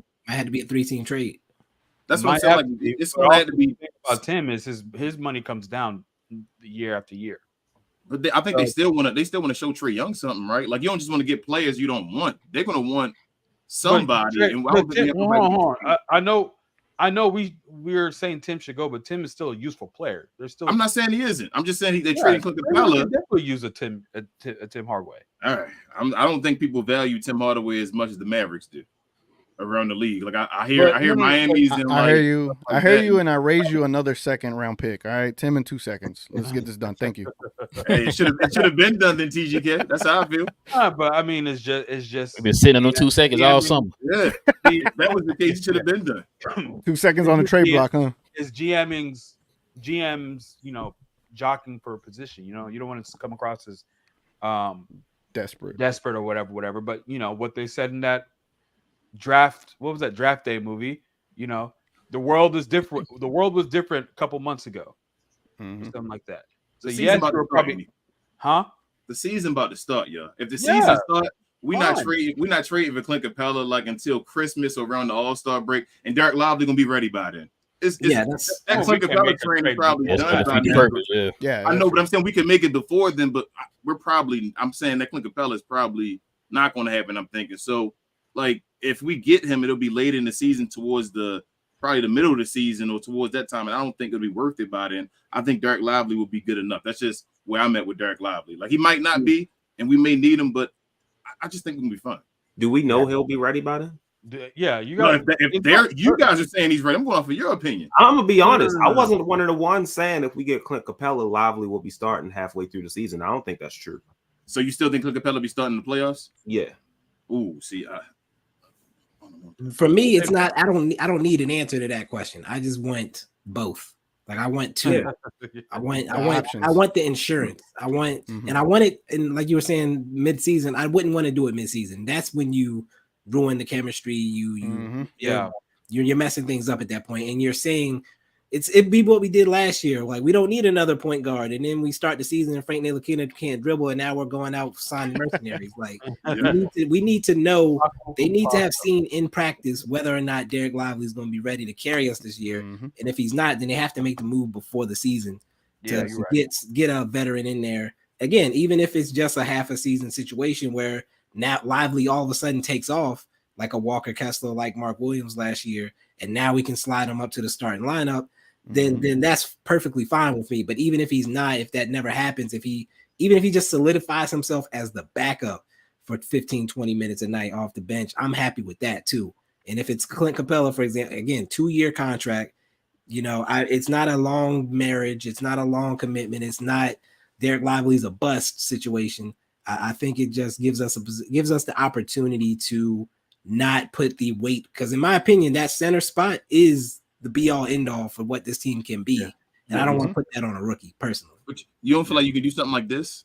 Like why go for Clint Capella is all I'm saying. What other options do we have? That's the only name. Valanciunas and things like that. Like you feel me? Are we sure Jonas is not going to get a Valanciunas than it will a Clint Capella? You say what?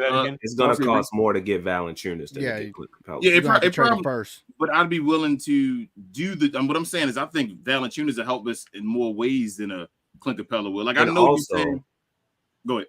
You really want Derek Lively to start, right? Yes, I want Derek Lively to start. The gap is so large between Valanciunas and Derek Lively. It's going to take longer for Lively to start than it would be if Capella was here. Yeah, that's good. Derek Lively. Valanciunas can stretch the floor and rebound, and he a big body down there. Like that will be perfect. I think Derek Lively can beat him, can get ahead of him quickly in rim protection. So as far as like and get close to him in the rebound, and like the issue will be like you said before, the scoring and what you need. I don't know if it'll be as skilled as him, especially right off the bat. But I think he can get to I think Derek Lively can get to 10 rebounds if y'all let this man play and just get an NBA season and no players and all. Like he got 5 against Rudy Gobert in 15 minutes. If you play him the whole season, understand what folks do and all that, he can get close to 10 rebounds a game. I think playing starters minutes. I think he'll be fine. So is the fear for you getting someone similar to him, stunting him, so where you would prefer a Valanciunas because it's not the same type of player? Yes. So I think Lively's going. I already know what Lively's. I don't want to say I already know what he's going to be because you don't know he's a rookie. But I feel like he's going to already be in that mode of like that. I don't want to say Walker Kessler because Walker Kessler is nice, but like somebody that's reasonable, getting you around 8, 7, 7, like a Nick Claxton or somebody, just a Nick Claxton with some defense and all that around. I think he can do that his first year, and he'll develop off of that. I don't think he's far away from being a Clint Capella type level for the Mavericks, and I think he can do a little more than Clint Capella. If he steps out for a 3, maybe at some point this season and starts doing that, shooting one of them a game or something, that's another level to his game that Clint Capella can't bring to the playoffs. Like I don't think he's that far from Clint Capella. Like I know I'm not trying to disrespect Clint Capella. I just think Clint Capella is on the downward or downswing of his career that really he's rated right now based off of his past successes and all that stuff. I don't think he's in a couple more years, Clint's going to probably be backup guy or something that you're not thinking of and all. And I think Atlanta's trying to do that with him at this point. And it's just that we're sitting here desperate for a center. So that's why I'm not going for Clint. I'd rather go for Valanciunas because then it's a different level, kind of like what I'm saying with Rashawn Holmes. It's a different beast. You got a guy that can do a little something else off the bench with the other squad. You can throw different looks at people and all that. More for Jason Kidd to play with if he actually could coach. But I just think I don't know. I just don't want to give up with Atlanta. Atlanta's going to play with us, for that Clint Capella trade because they know we want him. So you feel me? Because they know we want him, so they're going to play with us and try to do that kind of thing. I don't want to. Hold on. The question, King, would be who's more desperate? Atlanta wanting to get rid of Clint, or us wanting to get Clint Capella? Us wanting to get him with Tim Hardaway Jr. Like if we trade Tim Hardaway Jr., it's us wanting to get him. I don't want. So you saying you wouldn't do Tim Hardaway Jr.? Would you do it straight up, Tim Hardaway? No, I would. I would do it straight up, but I'm saying I don't think. No picks, no young players, right? Absolutely. I agree. Absolutely. I do it. I don't want to mess with the I don't want to mess with the picks because if Tim Bontemps is correct, then we lost picks. You feel me? Like that's the kind of I want to see what Jason Kidd does and all that. I don't want to give up the picks for Clint Capella. I don't trust Jason Kidd using that guy. He'll bring him in for defense, and then we watch him. I'm like, well, Clint Capella can't play at this time. Why do we give up? Why do we sign JaVale McGee? You feel me? Like I don't want to. I don't know. I'm just scared of Clint Capella. It's okay. No. You're scared of Jason Kidd. What you scared of? I mean, I know Taiwan that's looking for a deal in the NBA right now. There's some guys in Taiwan that should get a chance. Would y'all sign Dwight Howard? Dwight Howard, I would have signed him last year, Bibs, when we were. Bring him right now. He's looking for a job. He unemployed. He ain't going to take nothing from Derek Lively. Not this year. It's Dwight. He better than Dwight Powell. Let me see the rest of the preseason. Let me see another preseason game. You're right. I don't want. We got one game. Tomorrow. Yeah. Let me see that and what goes on. If that happens, then go. You would get me as far as the because I'm sitting there trying to think. So if we do stick to the plan that King wants, where he wants to keep Lively in the starting position, like who out there that we can get as a backup that's not going to cost us a lot, and is that person worth us giving up Tim Hardaway for? I feel like with that contract, man, we can get a nice little piece for Tim Hardaway. I don't want to just give him up for Cody Zeller or somebody. You know what I'm saying? Just say we got a backup center. Like I want to use that chip, kind of like the Eric Trier chip where we got Tyson Chandler that year. I want to use that chip, man, for something that can actually help us move this thing forward, man. I don't want to just give it up for anybody. So I'm just trying to figure out who's that piece to keep everybody happy as far as getting another big and also not giving up a lot. Tim in the first rounder should be a future piece, not a stopgap. That's how I feel. It shouldn't be if we're gonna use that Tim contract and a pick. I'm hoping it's for the future, not a guy that's just stopping. That's all. Honestly, I feel like the Mavs will look at that Tim deal to alleviate the cap hits. for the salary perspective. That's how I see it, because I know if they end up getting a player that makes more money, that cap penalty is gonna hit them, and that's kind of why probably Reese was against the Kleba and Tim for Jeremy Grant, because that's a bigger deal next year. So I could see them going on the cheap side and trading down to get someone cheaper that isn't an impact player immediately or even ever. But then they wouldn't trade the draft picks probably, or you think they're gonna give the draft picks up just to get rid of Tim? I don't know. I just know Tim has to go. Tim has to go. He has to go. I agree. Hardy gonna tell you. Hardy gonna ship him out, bro. He's gonna ship him. He's like, here's a little package. This is why Bibs breaking news hurts so much, as far as that Sean Holmes and Tim Hardaway Jr. for straight up. Y'all know I've been over that. Hey, I mean, I'm not over it. That hurts right now with Tim. I mean, if we had DeAndre Ayton, Derek I'm Lively, fine. He can be on the bench. He could be the second center. I got an all-star center. I do not care about that. Ayton is 24, 25 years old. It's not like I'm saying I don't know which one gonna be better. 32-year-old center. Either one of them being the better center. I don't care. If I bring in Ayton and Ayton became the better center and the best Mavs center of all time, I'm still happy. Like, hey, you heard what I said, King. I've been a Mavs fan my whole life. I've never seen two young, talented centers on the team at one time, bro. Never seen it in the history of the Mavs franchise. So I would not have been mad at that. It seemed to be allergic. Dampier and Jop didn't do it for you? My bad. Come on now. I thought Dwight. Hold on. Hold on, Key. You got Pills Pressing here talking about he'll trade us for Derek Lively. Oh, absolutely not. No, we good. No, we good. Shout out to JP, man. Shout out to JP. Y'all check his channel out too, Pales Press, man. He do great work over there, man. Shout out to him. Cool. We got two JPs in the chat right now. Yeah, man. Big homie, what's up, man? Long time no see, man. Feel like I ain't seen him in a while. But yeah, man. I know that's the one glaring hole we got on the team is center. I don't know. I don't know how after all these years, like it seems to me that the Mavericks are just allergic to good center play.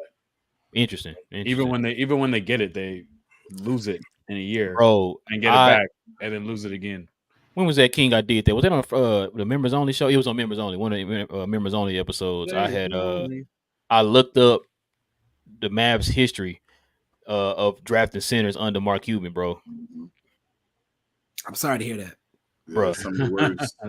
Hey, man, Richard told me to get out the phone, bro. You can see my face getting mad, bro. I'm like, bro, what is this, man? What is this? Saddam Singh. Hey, Kristaps Porzingis is one of our best centers of all time, technically. He don't want to be called a center though. Whatever he's called, he can't. What is he? Is he the second best power forward? Third best? Fourth? Is he top 5 power forwards here? Because he's top probably 5 power forward, ain't he? You're probably second power forward. No, you got Roy Tarpley. You gonna say as far as probably that? Damn, Brian Carno don't get no love. All right, hell no. Oh man. All right, what about Jonathan Isaac? Y'all think Tim Hardaway Jr. for Jonathan Isaac? What y'all doing? Hell no. Yes, I do that. I do it. We already got Omac. It helps. I do it. Isaac 6'11", so I'm playing. First of all, he's not playing center. Why so not? Any more size? He's too fragile at 4. I haven't seen him in a minute. Fragile at 3. What's his contract? Hold on, exactly, Bibs. What did you just say? 2 years, $17 million. What did you just say, Bibs? So he's making the same exact. No. What did you just say before you? I have not seen his body. I don't know if he filled out. No. That's not what you said. Like you said, he ain't played. I haven't seen him in a minute. Nobody has. Nobody. If he has, Bro Baptist has. What you mean? Exactly. He refused now he can't get down at all. If he got 2 years though, I don't want him. If it's the same contract as Tim, if it had been 1 year, I'd have took him straight. He got all the potential in the world. I think the last year is not guaranteed, right? Let me see if it's an option. Okay. I think the last one's not guaranteed. I think the same option. I do. I trade. He had all the potential in the world. He too much of a risk now as far as health. Yeah, massive risk.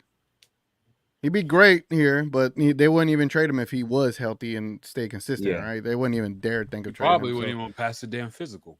It's actually there's no option from what I see here. I want to trade Tim Hardaway just to get him off the team. Like if we got to use a draft pick with him, I want to get somebody else and all that. But if, like I said, just get him off the team, bro. If we could just get a pick. So you'll. What if? Never mind. I was about to say something crazy. No, let me stop. It ain't If we crazy. could get them for a pick and an expiring deal, I take it. What if New York sends you Fournier in like 2 seconds? You doing it? I knew it. Oh, hold on. Let me make sure you know. Knicks fans in here. No, it ain't nothing. How long Fournier you got left? Like 2 years. 2? Yeah, you gotta watch your language, T.G.K. man. They be on us, man. No, you got to. I don't want that, T.G.K. Now, who got a 1 year deal that sucks? Marvin Bagley loses the battle with Wiseman. Y'all taking him? Oh, you sound like Johnny B. How many years? How many years does Marvin have left? I think he got 2 years, 12. Oh no, well, yeah, 2 years, 12.5 mil. So what is this? Get all the guys from. I'm just trying to find a big that's gonna play behind Derek Lively. Like, I mean, I take Wiseman if he lost the battle. I would for sure take Wiseman. I'm high on Wiseman. Yeah, I take Wiseman. I'd have. What's it going to take to get Wiseman though? We could probably. And a first if he loses the battle, no, I don't think we need a first. I don't think you need a first. I don't think you need a THJ either. Nope. You said Maxi Kleber? You can send TGK and I can tell you right now, James Wiseman is going to lose the battle. You don't think Wiseman losing? No, I'm telling you, Wiseman is losing that battle to Jalen Duren. Oh no, that's already decided. Yeah. Right now, it's between Bagley and Wiseman. It's about the backup. You're talking about the backup. The third spot. It's between Bagley and Wiseman. Only one of them. Wiseman is going to lose. Jesus, listen to what y'all just said. Why? Because the Wiseman third spot for number 1 and number 2 pick. It's tough. That's crazy, Wiseman wants. They both 2 picks, right? Wiseman wants more of a role. That's why he wasn't. Oh, yeah, you're right. He wasn't down to just be some pick and roll guy in Golden State, and I understand that because he has the skill set for it. And when he went to Detroit, there was no. Was there a Jalen Duren at the time that they drafted? He was there. I didn't understand it. I'm like, okay, what are they doing? But now it. They just want competition. They just wanted the young dudes to battle it out to figure out who's going to be the best. I would keep James Wiseman to play with Cade Cunningham to get time with him. But if they don't want to give him the chance, I'd send him over here and play with Kyrie and Luke. I'm fine with that. I think he's going to excel with a great point guard. I think James Wiseman to be a beast. 2 projects. I would have liked to see James Wiseman somehow end up in Portland instead of Yusuf Nurkic, but. You don't think Wiseman interferes? Oh, I'm sorry. Instead of DeAndre Ayton. But I would take James Wiseman. I mean, why not? I'm just going through the league to find backup centers now. Bismack is Bismack a free agent? Yeah, I think he is. I thought he re-signed with Phoenix, but I guess not. It looks like he's listed as unrestricted still. I don't want Biyombo, but I'd have been happy if they signed. I'd have been happier if they had signed him than Dwight Powell. At least we know he can do things. Yeah. I mean, could have gave Dwight Powell's contract to Christian Wood, but they'll have to send some filler. Yep, you could have gave Dwight Powell's contract to Christian Wood. You're right. Mm-hmm. Sign me up for that. That's crazy. I'm running out. Mason Plumlee. He said I'm running out. I would really hope he's going really hope he's going to throw a name out there and make him say, okay, yeah, I'll take that. I take Mason over. Bro, any center. Greg Monroe. I take Greg Monroe over Dwight Powell. Hey, that's bad. That is bad. That's because I can't even push back on that. Like that's what I'm saying. I take him over Dwight. Hey, I take no. What you say first, King? I take Mason Plumlee. You I take Mason on me when I said it when Greg Monroe came back into the league, and I said, "Hey, he hooping over there. We should take Greg Monroe over Dwight Powell." Reese, we probably shouldn't take him, but I'm just saying I take him over Dwight Powell. It's not a good idea, probably, but no. Who can we trade? Who can we trade Tim Hardaway for? That's an expiring deal. And then also a backup center. Expiring, probably Bagley, right? Is Bagley one of them centers? And I'm gonna say Wiseman's expiring. He's 12 mil. Wiseman, yep. Give me Denny from Washington for Richard. So they'll have to give us. They'll probably give us like Wiseman and like Kelly Olynyk Hayes or somebody like that. Yeah, I'm saying Kelly Olynyk, Wiseman. I take that trade. I take that. Wait, you talking about Kelly Olynyk? Olynyk's on the Jazz. He's on the Jazz. Okay. Oh yeah. I'm just putting another guy out there. He's making 12 mil. He's expiring. So I mean, that's what we need. No, I mean no. Hey, C-Mac got a good one. Wendell Carter. He's probably starting. He's probably starting in Orlando. Probably. He is. Who is? He should be starting in Orlando, I should say. So the thing is if we trade Tim Hardaway just for a center, we got too many centers now. You feel what I'm saying? Like we gotta trade. Dwight Powell. Dwight could be and we bench. I mean, we got a lot of dudes. How many guys on this team? Like 20 right now? 25? Like for real, this team is like we just get another guy and say, "Oh, bring Dwight, just sit him down further down the bench." I'm like, it's already seemed like it's like a million guys on this team. We gotta deal Dwight, man. We got to get rid of his center, man. We should have never got him.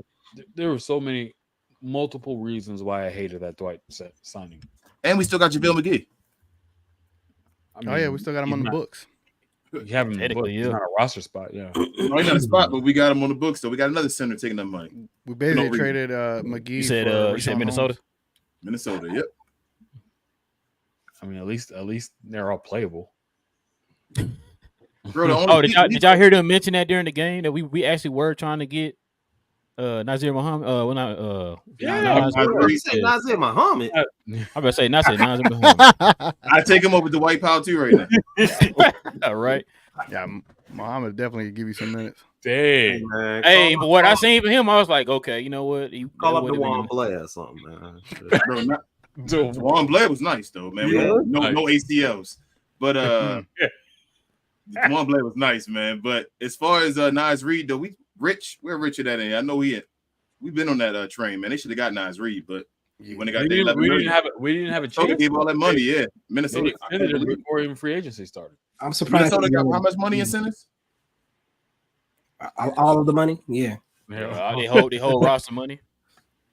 They got a whole salary cap on centers. Hey, McDaniels better not have any loyalty points towards Minnesota. I feel like Cat could still be on the way out. Honestly, they go try. Yeah, they better try. Which y'all think Cat not going to be worth? Hold on, yes. If it's not worth a pick, if it's somehow the Minnesota Timberwolves wanted to get rid of him for not a pick, I take him. For not, you think not including the pick? If somehow he's been a lively and pick for Cat. If somehow, some way, I'm telling you that what I'm telling you is if Minnesota, they're gonna get desperate at some point. Because at some point, Anthony Edwards gonna be up for a contract. Like we said, them guys. At some point, they're gonna be like, I got Cat sitting right here, and I got to get rid of him. Like it's $60 million.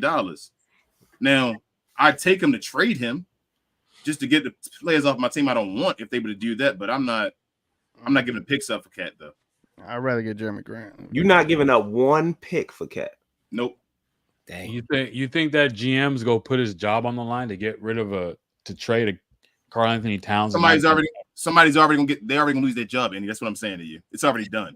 But that job is already about to be done. Here's the thing: the Timberwolves are never gonna be that desperate to trade Cat because there are teams that are gonna give picks up for Cat. Watch when they should. Okay, you'll see. If nobody, what I'm saying, teams might be able to, but they're gonna get to a point where every year Minnesota waits and they sit on Cat, his value is going down, not up. Like Cat, unless you say Cat, played overseas and he's gonna be this different guy this year, like he was against Dwight Powell. If he's not that guy this year, his value is gonna keep going down. He's making $60 million, and Ant's gonna come up for a contract extension, and they're gonna have to decide what they're gonna do because Ant gonna make that money. He's gonna make that bread, I believe. Here's the thing. He already signed an extension. Yeah. Then they got to decide if they don't win this year. Say they make a play in or something like that. Man, what is that salary? What I know they over the first threshold. Are they near the second threshold? Yes, they have to be. They gotta be. They gotta be. Here's the thing. Cat's talent is not in question. No.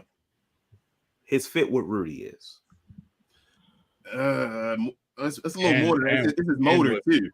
It's his motor. I mean that too, but the talent is so much talent. I can look past the motor a little bit. Jesus. They're somehow $7 million under the tax line right now. Damn, that is 50, 55. Hold on. Bibs, that's even with this right here, Bibs, right here. According to 50, 55, and 60. According to the sports rag, not sports rag, Fanspo, it says they're 22 mil over the cap, but 7 mil under the tax. I'll do the second one. I got you. So it's Rudy 41, Cat 36, That's because it's not the Cats. 24. That's before Cat's extension, then, right? Edwards hasn't hit this year. It hasn't hit yet. Yeah, that's from after everything hits, they over it. That's what I'm saying. They're gonna have to trade Cat, or they're gonna be in the tax as a next year play-in team that's just sitting there. Like they have to find a way, and some teams gonna say, "Well, what you want to get?" Hey, and it's gonna be easier to trade that 36 compared to that 55 or whatever. What was it? 50 that he got next year. So it's gonna be easier for him to move him. I can see him getting moved probably around the trade deadline this year. Bro, I don't think they'll get much for him. I think they're gonna get at most probably like one pick. Yeah, that's crazy. That's crazy. It's gonna have to be a multi-team trade too, bro. Because Minnesota is going to be desperate. They have no choice if they got all that money on the books. They have to, especially if they sitting there with all that money with those three guys, and they not like a powerhouse team, unless they're a powerhouse team. They're not a powerhouse, but they're going to be trying to recoup that. How many first-round picks they lost? I thought they would get involved with the Dame trade. That was we talk about that. Yeah. Minnesota's not a good organization. Not to knock them. That's just their record has been that way. So they making foolish decisions. They signed the contracts. They gave all of that for Rudy Gobert. They gave Cat all that money. Butler and Andrew Wiggins, man. Yeah, like they're gonna lose out, man. Like they lost out on Kevin Garnett. They should have never traded for Rudy and Kevin Love. Hey, that's because they got a new ownership. That's why they made that trade. The coach still thinks he can make it work. He thinks that because of Cat's injury, they didn't get the opportunity to work on the chemistry. I'm willing to see it through one more year. I mean, yeah, he can feel that way, but he actually ain't got no choice because, like we said, that contract is. It would be irresponsible to give up on it after a year. Yeah, they look good. I don't trust Cat. I don't trust Cat's been, like you said, too talented. Was the guy that was always on the 25 and under list when he was running it, and I feel like once he got over 25, he just kind of, I don't want to say became an afterthought, but kind of in a way he did. Like my thing is, Cat can't play the 4 in 2023. He can't play the 5 really either. I think he's capable of playing the 5, defense. But can you win? Can you win a championship with him playing a 5? That's a question. He's more capable of playing a 5 than his playoff numbers are trash. Well, for all that money, his playoff numbers are trash. Like it's not a lot to go off of. You're right. But even when what's his name, Powell Gasol was playing in Memphis and all that, he was still putting up numbers. You feel me? Like getting swept. Cat, Jimmy Butler was winning games for him by himself. We were like, where Cat? You feel me? Like Cat's always just disappear and you don't know where he is, man. Like no matter who he plays. Mm-hmm. I don't trust Cat. But yeah, man, I think we already over 2 hours, man. We're gonna probably end it here, y'all. Definitely appreciate everybody rocking with us today, man, for the round table. Man, we didn't even talk about the third two-way spot. Damn. who you want a third two-way spot? Man, you mean Dexter Dennis, guy? Ooh, okay. Dennis. Yeah, we said it's gonna be between him and Jelly Walker. But it's looking like it might be Dexter, man. They wanted to be Dexter because of his size and his athleticism and all that stuff. I think no wise can't. No. Okay. He said no. I'm a Greg Brown appreciator person. Yeah. I won't want a big guy, but look, anytime. Come on. How many pauses and AOs have we had in these 2 hours? I said it at 30. I think we're close to it. So we I think probably it'll be under. set the Guinness World Record for pauses and AOs at a time. We're out doing the podcast that brought it back. Anyway, I think how he plays, the intensity. Well, I'm gonna be truthful. I didn't see him play this past game, but I watched him in summer league after. And I like the intensity that he played with. I like how athletic he is. I mean, there's a like a dog in him that's not in any other player that I've seen on the Mavericks in a long time.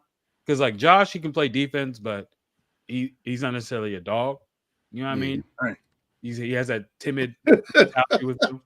Yeah, puppy. Like a dog with anxiety, you know? Like a dog with inside up. Unless you Austin Reeves.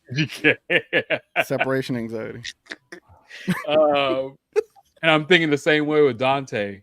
You can play defense, but for some reason the Mavericks, they don't like. I've been saying like they don't like dogs, man. They just like them like them puppy Disney Channel original movie type. You saw what happened the one time we did get some dogs in here. We traded them at the trade deadline. Exactly. Yeah. Exactly. And the time before that we had some. We won a championship. See, tough juice. Exactly. Man, shout out to Karan Butler, man. Jeez. You know, you need those type of guys, but it's like we're trying to do too much with one roster. You know what I mean? We're trying to win games. We're trying to, kiss babies and run for president and all that stuff. It's like, dude, it's like, let's just build houses. What matters. Yeah, build. See, that's the Dwight Powell influence, man. That's all we need to get rid of and make a deal.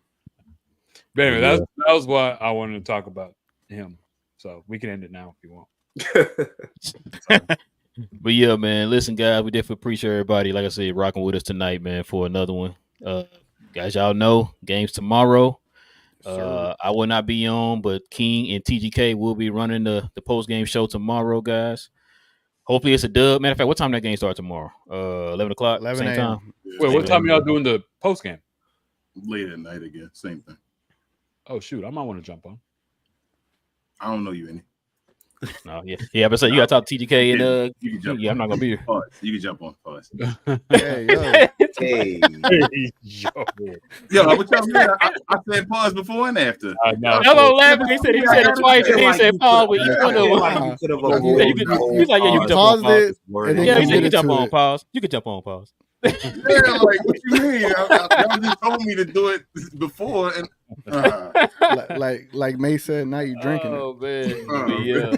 Listen, guys, if you're brand new to the channel, man, like I said, if you're into mad content, go ahead and hit that subscribe button, man. Join the family, man. Also, I got everybody on here's info down in the description box below. Also, I have Wilson's too.